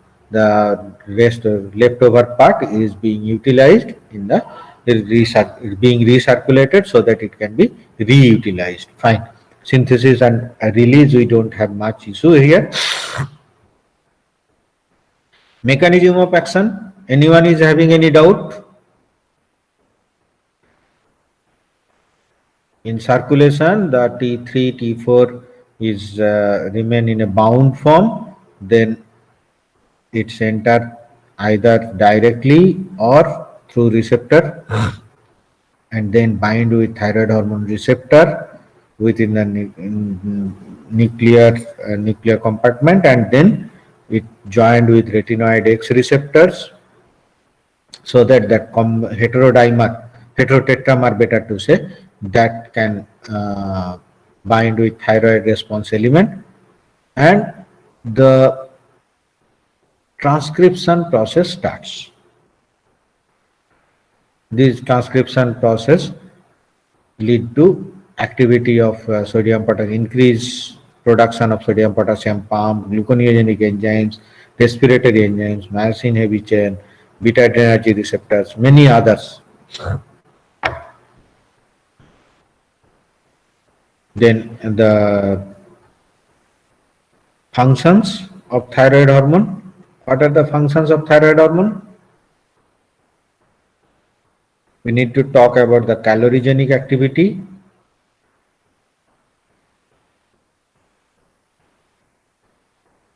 all the metabolisms it started, and then there is a group of activities.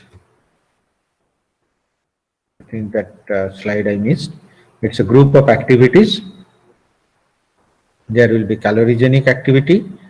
Then to support those calorigenic activities, there will be changes in the heart, there will be change on the respiratory system, change in the oxygen carrying capacity, change in carbohydrate metabolism, protein metabolism, as well as fat metabolism. Then there will be changes in the mitochondrial system, so that the uncoupler proteins, these are important. In addition to this gene-based activity, there will be some non-genomic activities too. So permissive action, it helps on helps to then growth. It has role on growth and development, neural functions, neural activity. So these processes you need to mention. The list of thyroid functions, it's need to remember. Hyperthyroidism, it's a very important question. Hyper and hypothyroidism, it's you need to remember very categorically.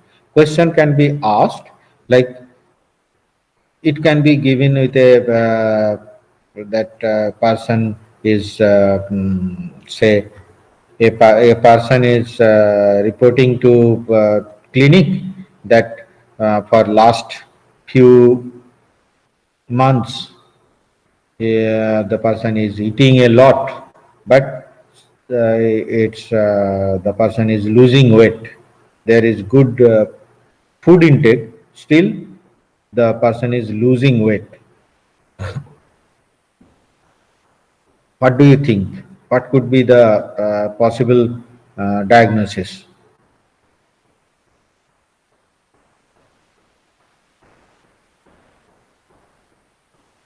Can anyone suggest?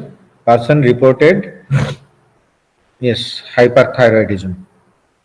Yes. So what are the other clue can be?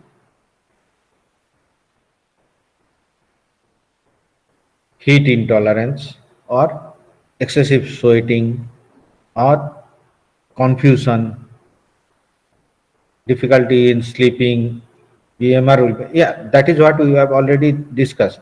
BMR will be more, weight loss will be there. But apart from this, it can be like a person can be report instead of saying it so directly, it can be asked like the person came with mental confusion and he is having difficulty in sleeping, having a tachycardia and say respiratory rate is also tachypnea is also there, and he is intolerable to heat, then your possible diagnosis is again hyperthyroidism.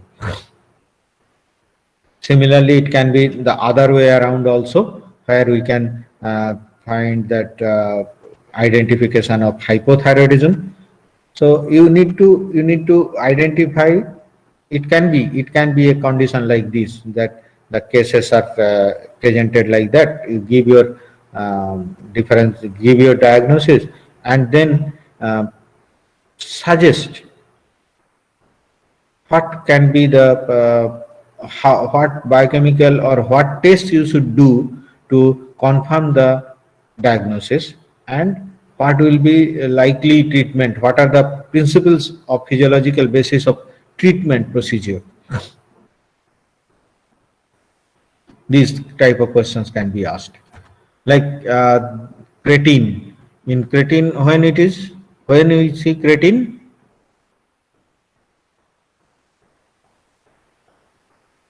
hypothyroidism in children, we get creatine.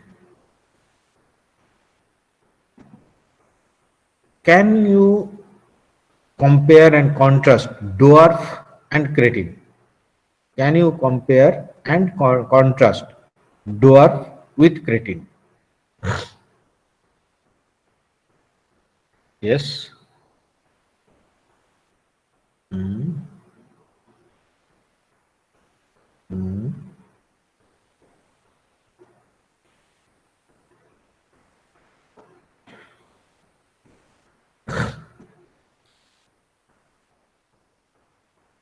Dwarf and yes, very good suggestion. So what I will suggest you, these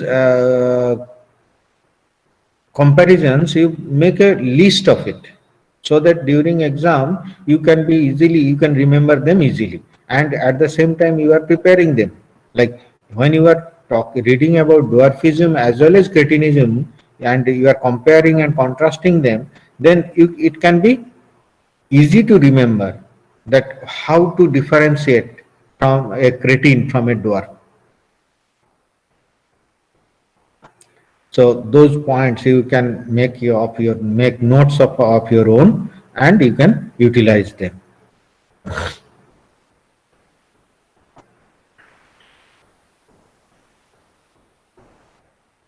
So till this point, anybody is having any questions, any doubt?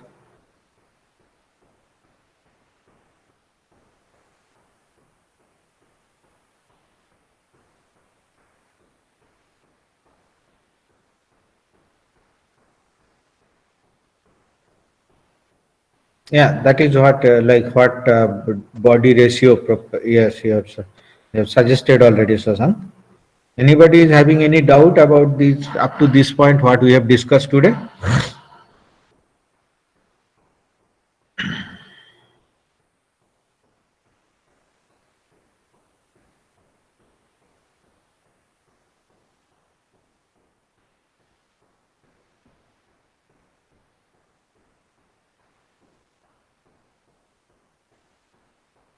Tomorrow we will be discussing about these calciotropic hormones and adrenal hormones. So I will request all of you to prepare yourself, so that if you have doubts, or if you on this same basis, same points, like these are the minimum points what we want to learn, and that will be good for your exam preparation. However, there is no doubt that you cannot in nephrogenic diabetes insipidus, ADH should be high, not normal. Uh, It can be high because as you are suggesting that because that even though ADH is secreting the level, response is not there. So via osmoreceptor, we can suggest, we can think of, but there is one important issue: the osmoreceptors, they work to identify if osmotic pressure is high, because this is a switch off mechanism.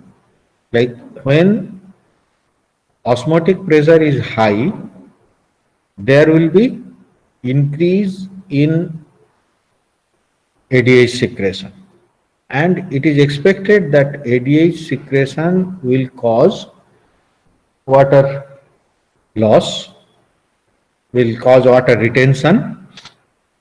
Now, is there any receptor or any mechanism by which we can identify whether osmotic pressure is less? It's something like a switch, any electric switch, where you press, it is switched on. When you remove the pressure, it will not be off. It will remain on, unlike that calling bell. So, in that case, there will be not much difference for the ADH level. However, that's an important, very good point. So next class will be tomorrow, means the next physiology class will be tomorrow, and we'll be discussing the calciotropic hormones. And I request all of you to come prepared so that we can discuss better. So that's all for today. Thank you.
Good morning, everyone. Today we will discuss about diencephalon. What is diencephalon? Diencephalon is a paired structure which is located in between brainstem below and cerebral hemisphere above. Continuously, if we are talking that it is continuous with cranial part of midbrain, and both side of diencephalon that will form the lateral wall of third ventricle. It is almost surrounded by cerebral hemisphere. Only some of its part is seen from outside. What are those? Infundibulum, tuber cinerum, and mammillary body. Only these are the parts which are seen from outside. Rest of other part, they are submerged or they are inside the cerebral hemisphere. So because they are submerged or inside the cerebral hemisphere, so these parts can be seen in sagittal and coronal sections. If we are seeing the coronal section of sagittal section of cerebral hemisphere, then this area is the related which is diencephalon. Now this area is divided in two parts, dorsal as well as ventral, by a groove-like structure that is known as hypothalamic sulcus. This is hypothalamic sulcus, and this hypothalamic sulcus divide this area, dorsal part and the ventral part. This hypothalamic sulcus extend from interventricular foramen. This is interventricular foramen through which your lateral ventricle communicate with the cavity of third ventricle. So your hypothalamic sulcus extend from interventricular foramen to the commencement of cerebral aqueduct, because this is cerebral aqueduct. This is the area of midbrain, and cerebral aqueduct is the cavity of midbrain. So this hypothalamic sulcus extend from interventricular foramen to the initial part of cerebral aqueduct, and this sulcus divide this particular area in a dorsal part and ventral part. Now for descriptive purpose, the diencephalon is divided in four subgroups: epithalamus, thalamus, subthalamus, and hypothalamus. In the amphibians, because the name suggests epi, it means above the thalamus. Sub means below the thalamus, and hypo is below that one. The name of these things are given of their orientation which is present in amphibians. In the amphibians, the orientation is just like that, but in the mammals, this orientation remain changed. Epithalamus, that will form only this peak point. Majority of diencephalon is made up of thalamus. Subthalamus, although anatomically is related to diencephalon, but functionally it is related to basal ganglia area. And again, this is hypothalamus. So in the amphibian, it is anterior to posterior. Sorry, above to below, but in mammals, it is the orientation become changed, but their name remains same: epithalamus, thalamus, subthalamus, and hypothalamus.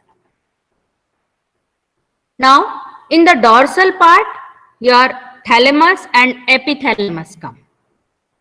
Thalamus and epithalamus come, and in the ventral part, subthalamus and hypothalamus come. So dorsal part is formed by thalamus and epithalamus, and ventral part is formed by your subthalamus and hypothalamus. What are the relations? If we are talking about the dorsal relation, is your lateral ventricle. This is coronal section of cerebrum, out of which this is one cerebral hemisphere, this is another, and this is your median cerebral fissure, where your corpus callosum is present. This is corpus callosum. From the corpus callosum, this is your septum pellucidum. Over the septum pellucidum, the two fornix are hanged. These are two lateral ventricles which are the cavity of your cerebrum. So, lateral ventricle form its dorsal relation. Medially, the cavity of third ventricle is situated. If we are talking about lateral relation, then the posterior limb of internal capsule that will form its lateral relation, and ventral relation is it is exposed on base of brain area. Now we will discuss one by one. First of all, we will discuss epithalamus. Epithalamus, it is very small area and it is just situated cranial to your superior colliculus. These are the two colliculi. This is superior colliculus, this is inferior colliculus. So it is just rostral, or you can say cranial to superior colliculi, and epithalamus is made up of pineal gland and habelunar nuclei. These two structure, they are consist or they collectively known as epithalamus. We will take one by one. Pineal gland. Pineal gland is an endocrine organ, and this organ synthesizes melatonin.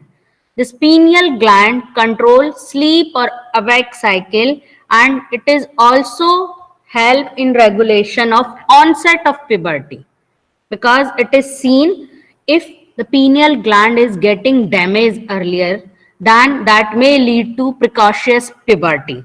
It means pubertal age comes earlier. So this presence of pineal gland that delay the puberty, that delay the onset of puberty. So it help in regulation of onset of puberty. This is unpaired structure and this is midline structure. I already told you when I told you midbrain that if pineal gland is shifting from its position, that may denote either any tumor or space occupying lesion is present in that particular region, because this is midline structure, and the name pineal is due to its shape because it is pine cone shape, so it is known as pineal gland. Now another component of epithalamus is habelunar nuclei. Habenular nuclei, and these habenular nuclei, they are situated in habenular triangle. So if there is triangle, so there must be some boundaries. So this is the part which is posterior to the posterior part of thalamus. Posterior part of thalamus, and it is just anterior to pineal gland. Habenular nuclei, although they are present here, but they have their relation with limbic system. And if they have relation with limbic system, so obviously they help in autonomic function as well as emotional drive. Now subthalamus. I already told you that anatomically subthalamus is situated here, but functionally it is related to basal ganglia. So we just see there are two areas. They will form subthalamus. One is zona increta and second one is subthalamic nuclei. Their location is this one. Now the most important part of diencephalon is thalamus. It is the largest mass of gray matter, and the size is around hen's egg shape. It will form lateral wall of third ventricle, and this thalamus is separated from hypothalamus by hypothalamic sulcus. Both sides of thalamus, they are connected with each other by interthalamic adhesion. Interthalamic adhesion. So this interthalamic adhesion is a content of third ventricle, because you know in both side of thalamus, both side thalamus, they will form lateral boundary of your third ventricle. This is how, this is your third ventricle, and these are two thalami. This is posterior end of thalamus, which is also known as pulvinar. Pulvinar, both, and in between two thalami, this slit like structure is your third ventricle. These two thalami, they are connected with each other by interthalamic adhesion, and that interthalamic adhesion is present in the cavity of third ventricle. Now this thalamus has an anterior end which is pointed. So because this anterior end is pointed, so that anterior end is also known as tubercle of thalamus. And this tubercle of thalamus, that will form posterior boundary of your interventricular foramen. This is your interventricular foramen. So this is tubercle of thalamus or anterior end of thalamus. So that will lies or that will form posterior boundary of interventricular foramen. This is the posterior end of thalamus which is expanded. So it is called as pulvinar, and it is situated just above superior colliculi. You just see here, these are two superior colliculi. These are two inferior colliculi. This is the pineal gland. This is the cavity of third ventricle. This is the cavity of fourth ventricle. So this pulvinar is overhang on the superior colliculi. If we are talking about relation, so relation of thalamus, dorsal relation is formed by your lateral ventricle. Lateral relation is formed by posterior limb of internal capsule, because thalamus is the bigger size. So its relations are just like the relation of diencephalon, because thalamus form majority of part of diencephalon. So its relations are just like the relations of diencephalon. Medially there is third ventricle, and ventrally there is presence of subthalamus and hypothalamus. Anteriorly there is interventricular foramen, and posteriorly there is initiation of midbrain. If we are talking about surfaces, so it has four surfaces: superior, medial, lateral and inferior. Medial, lateral, inferior and superior. Now what structures are related with this one? Superior surface. You just see here, this is superior surface. Superior surface laterally related with caudate nucleus.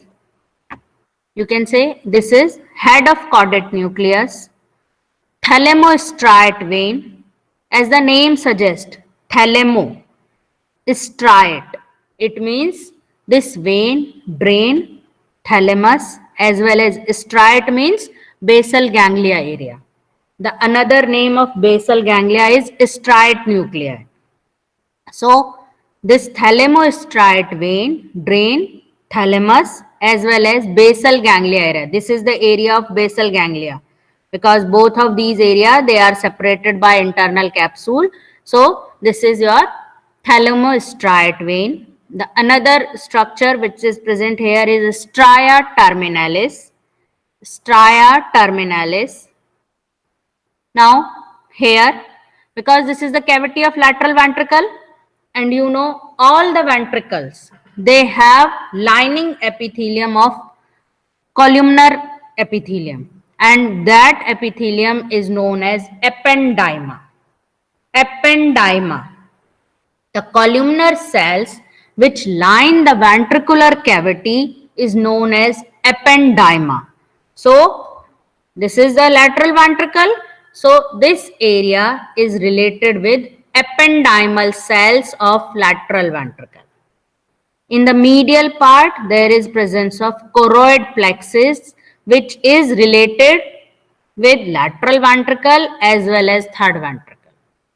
Choroid plexus, which is related with lateral as well as third ventricle, because this is the area which form roof of lateral ventricle but roof of third ventricle but floor of lateral ventricle.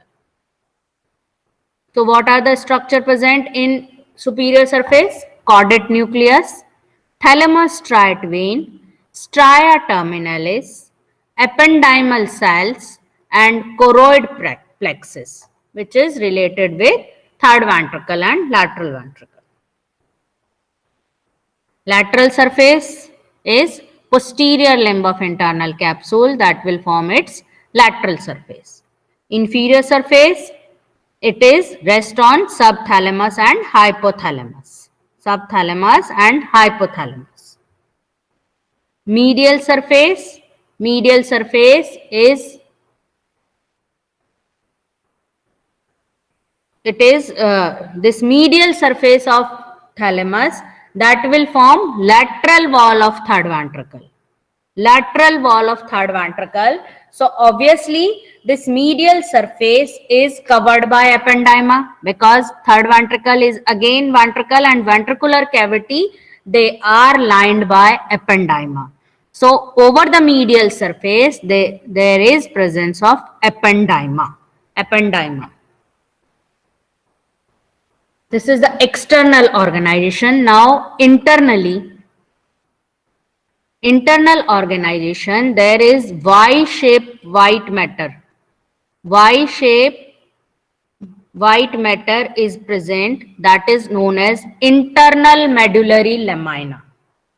Internal medullary lamina, and this internal medullary lamina divide this thalamus into a anterior, medial and lateral group. Anterior group, medial group and lateral group. Now outside that thalamic region, there is another white fibers are present, that is known as external medullary lamina. Obviously it is situated outside, so it is known as external medullary lamina. And outside that external medullary lamina, there are collection of cell bodies are also present, and that is known as reticular nuclei. Reticular nuclei. So this is how internal medullary lamina divides this area in a three part: anterior, medial and lateral. External medullary lamina separate this particular area to reticular nuclei.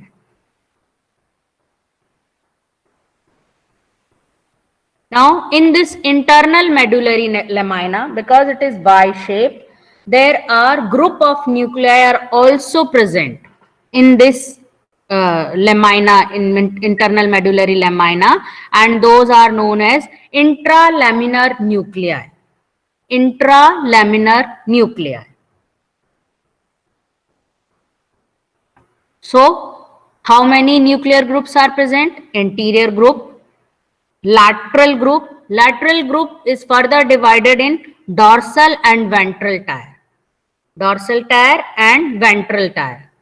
Medial group, intralaminar group, reticular group and midline nuclei. Midline nuclei, those are present in between medial group and ependymal cells. So these are different nuclear groups are present in thalamus. How the functional organization, or you can say how the fibers which are arises from the thalamus and getting represented in cerebrum. This is the functional organization of thalamus in the cerebrum. This particular area is related with dorsomedial group. This particular area is related with ventral tier group of nuclei. This particular area is related with pulvinar.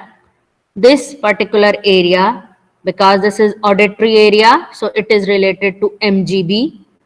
This particular area, because it is related to vision, so it is related to LGB, and this is lateral group. So this is how all the nuclei of thalamus, they are connected with the cerebrum. Ipsilateral cerebral cortex. They are connected with ipsilateral cerebral cortex. Now, according to their connections to the cerebrum, the nuclei are divided into two groups: specific and non-specific. Specific means they have very, you can say they have well-defined sensory and motor function and highly organized point-to-point connection to the cerebrum.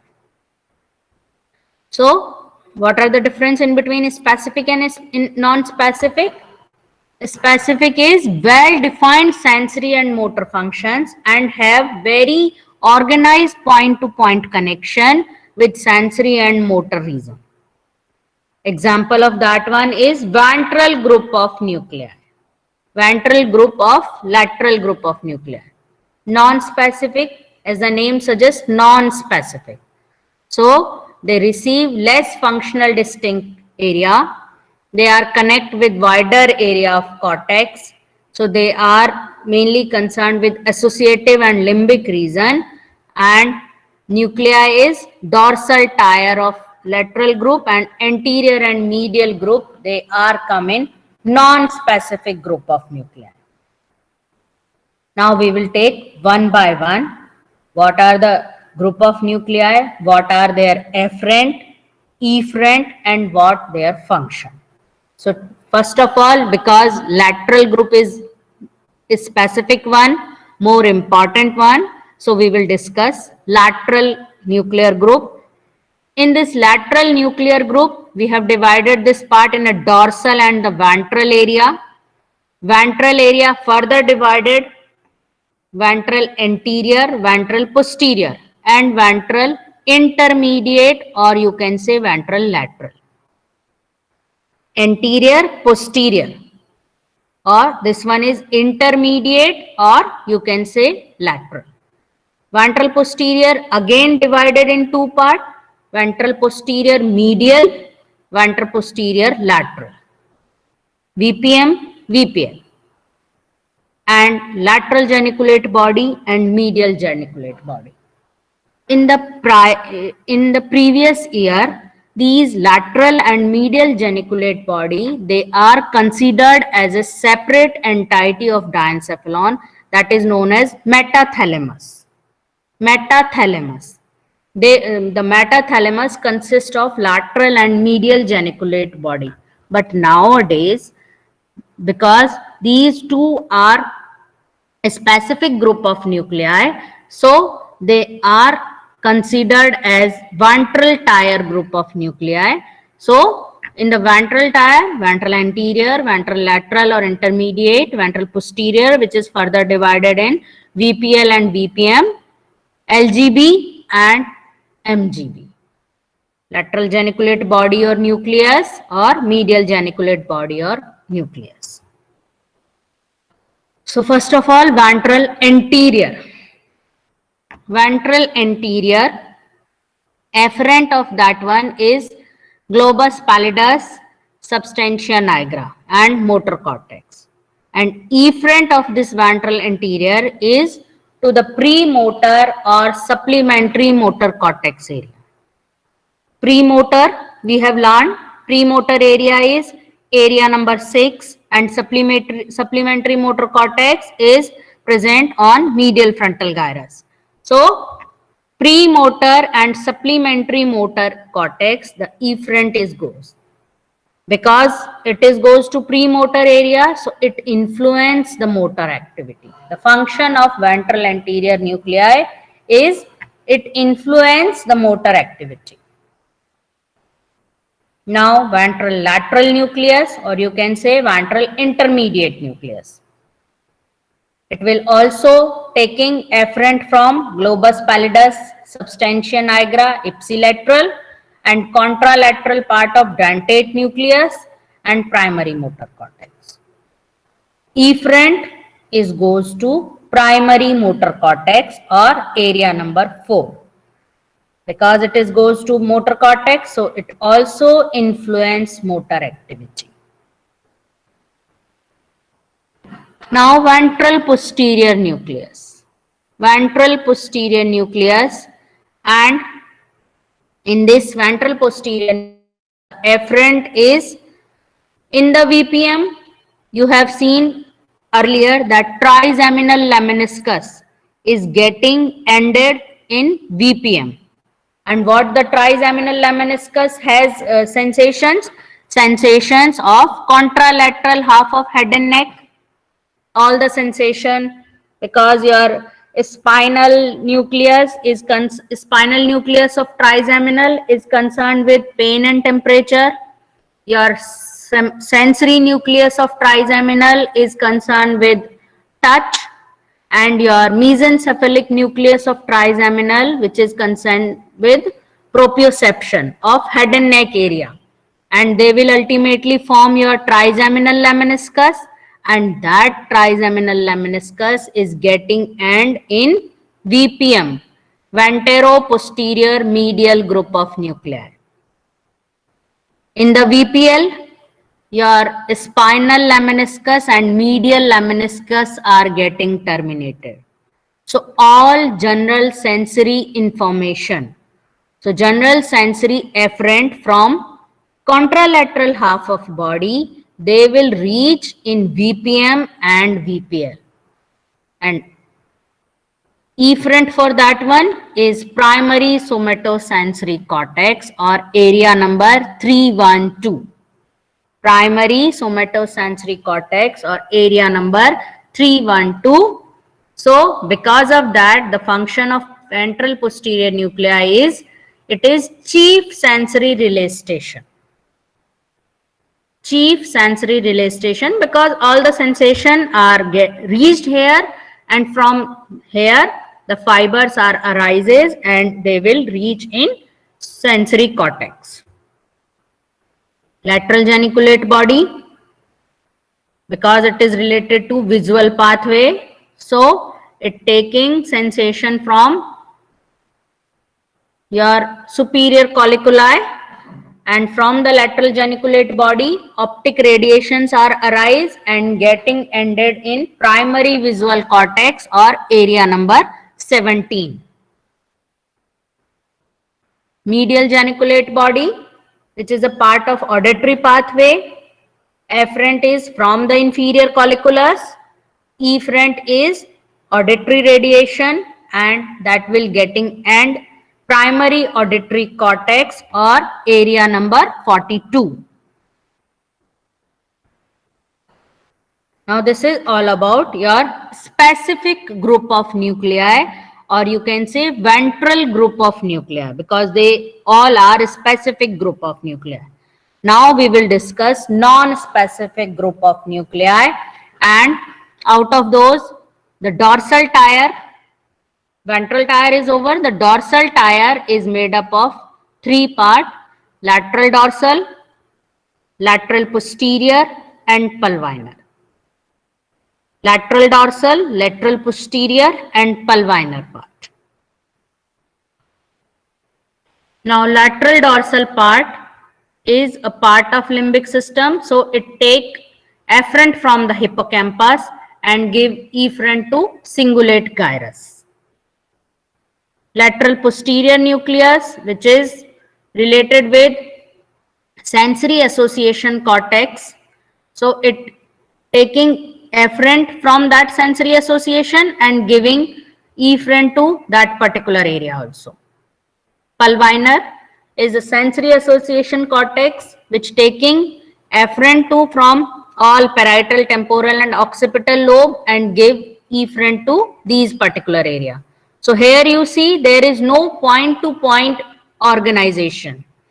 There is a vague area which is concerned with these particular group of nuclei. So they are come in non-specific group of nuclei.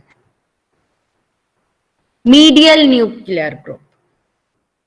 The medial nuclear group is this one. This is medial nuclear group, and this medial nuclear group is related with your hypothalamus, amygdala and prefrontal cortex.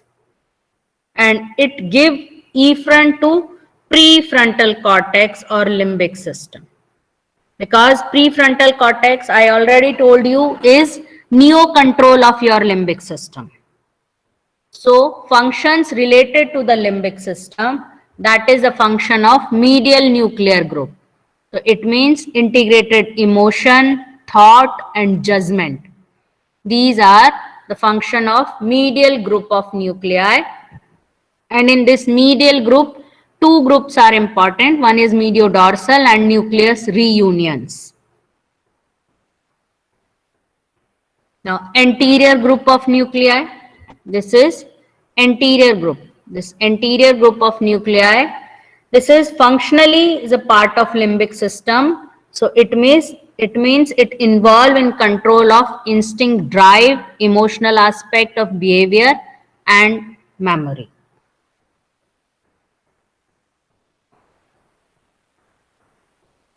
Afferent for this one is mammillary body via mammillothalamic tract. Mammillary body, which is a part of hypothalamus. So via mammillothalamic tract, the anterior group of nuclei receive the afferent and it give efferent to the cingulate gyrus, which is a part of limbic system. Now midline nuclei. The midline nuclei, this is the midline nuclei, which is located between medial nuclear group and ependyma of third ventricle. That I already told you that this is in between ependyma and medial group, and these group of nuclei are concerned with visceral functions. So it receives information from reticular formation of the brainstem and give efferent to cingulate gyrus and hypothalamus. Intralaminar group of nuclei. These are intralaminar group of nuclei, and two nuclei are important here: centromedian and parafascicular. Centromedian and parafascicular group of nuclei, and they are function as activator of cerebral cortex. And lesion of these intralaminar group of nuclei that may reduce perception of pain and level of consciousness.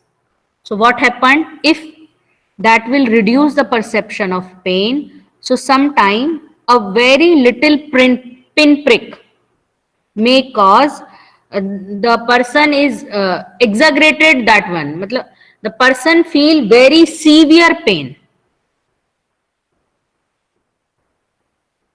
These group of nuclei, they are taking afferent from reticular formation, from spinothalamic and trigeminothalamic tract, and they are widespread.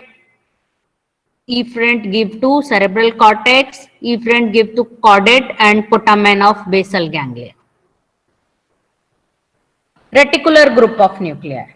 These reticular group of nuclei are situated in between external medullary lamina and laterally the internal capsule is situated here. So it is present in between these two, and afferent to that one is collateral of both thalamocortical and corticothalamic fiber, and efferent is goes to the other group of thalamic nuclei. So it regulates the activity of thalamus. This is the summarization of all the group of nuclei and what are their cortical outputs. If we are talking about what is the function of thalamus. So thalamus receive and analyze all sensory information except olfaction. It having extensive connection with basal ganglia and with motor cortex. So it helps in voluntary motor activity. And if thalamectomy has done, previously to treat the basal ganglia disorder. What are the basal ganglia disorder? Intention, tremor, and resting tremor and your hypokinesia. These are the basal ganglia disorder. You will read about these things in the next class. So to treat those disorders, thalamectomy was done. Thalamectomy was a treatment of choice, but nowadays this is not done because that may affect other functions also. Connection with limbic system. So it help in control of mood, emotion, sexual behavior and memory. If there is thalamic lesion either due to any cerebrovascular accident, because your posterior cerebral artery that supply the thalamus, so if there is any damage in that one, so what happened, there is loss of sensation of contralateral side of face as well as whole body area, followed by distress, discomfort, burning and diffuse pain in anesthetized area, that is thalamic pain, that I already told you, that small pin prick that may lead to severe reaction. Thalamic syndrome, that is abnormal voluntary movement.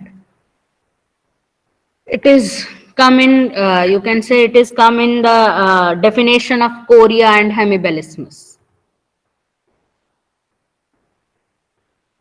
What is thalamic stroke? Loss of consciousness or coma, attention or arousal problem, widespread disruption of cortical function and cognitive deficit. Now, another important structure of diencephalon is hypothalamus. Hypothalamus is only 4 gram. You can say the weight of hypothalamus is 4 to 5 gram. But this 4 to 5 gram thing is very, very important, because this hypothalamus help in, you can say, maintain the relation in between external and internal environment. So hypothalamus is very important to maintain relation in between external and internal environment. So for that purpose, the function of hypothalamus is divided in 3 particular headings. One is regulation of releasing of hormone. How it is getting done? By the pituitary. Pituitary is your master gland. Pituitary is regulating the release of hormone of all endocrine, and by regulating the releasing hormone from the pituitary, this hypothalamus regulate release of hormones from rest of other endocrines. Second, regulation of ANS, autonomic nervous system. So it means all general visceral motor functions, they are regulated. Thirdly, regulation of all appetite behaviors, which is related, either it is related to eating, drinking or mating. How hypothalamus do all these things? By interact with external environment through the integration with cortex, interact with internal environment through the sampling of blood and CSF, through the release of hormone, and because of this widespread function, the position of hypothalamus is not coincidence. There are very higher group of nuclei. They are present in hypothalamus, but at your level, at UG level, you need not to know the name of each group of nuclei. You just need to know that the all hypothalamic group of nuclei, they will line the wall of third ventricle. They are situated above the pituitary. These all group of nuclei, they are divided in medial and lateral region by fornix, by the bundle of fiber tract. What is the fornix? Fornix is bundle of fiber tract that connect hippocampus to mammillary body. That is the fornix, and this fornix divide these group of nuclei in medial and lateral region. If we are talking about extension of hypothalamus, so hypothalamus is extended anteriorly from optic chiasma to anterior commissure, and posteriorly it is reaches up to the mammillary body.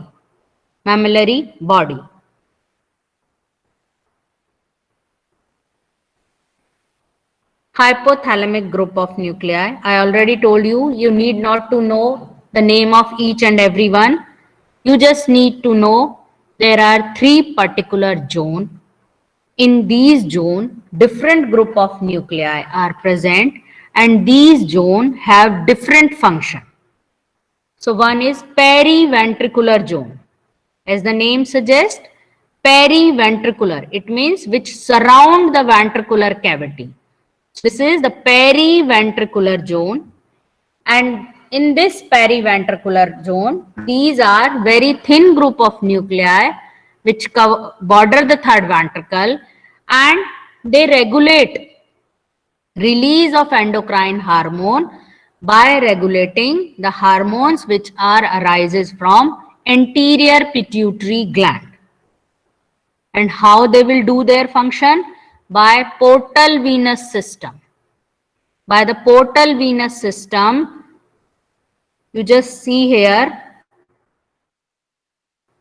the blood vessel which drain this area, first of all divide in the capillary in this region, then they are forming a vein, and that vein again divide in capillary in anterior pituitary area.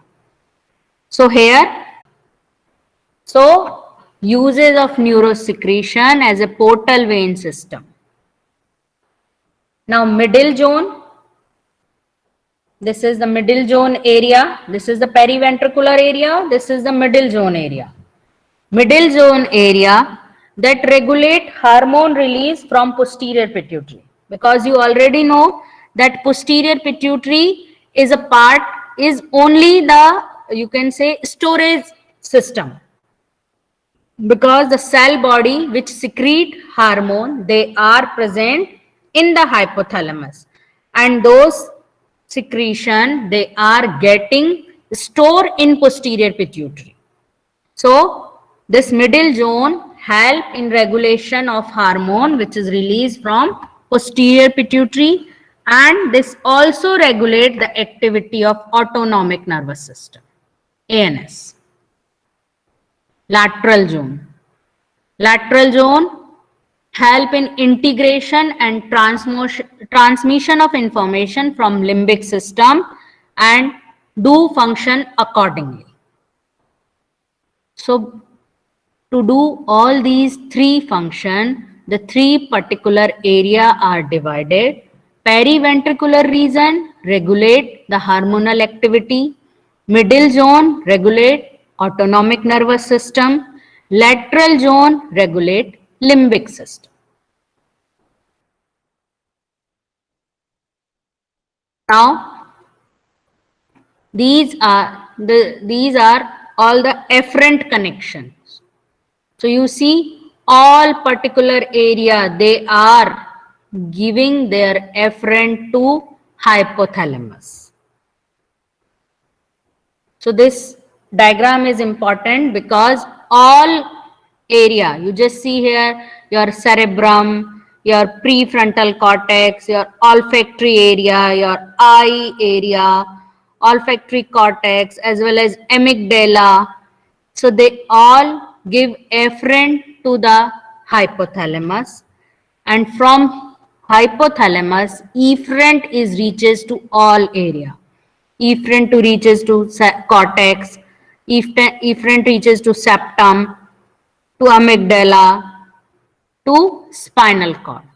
So via these afferent and efferent, hypothalamus regulate all the activities.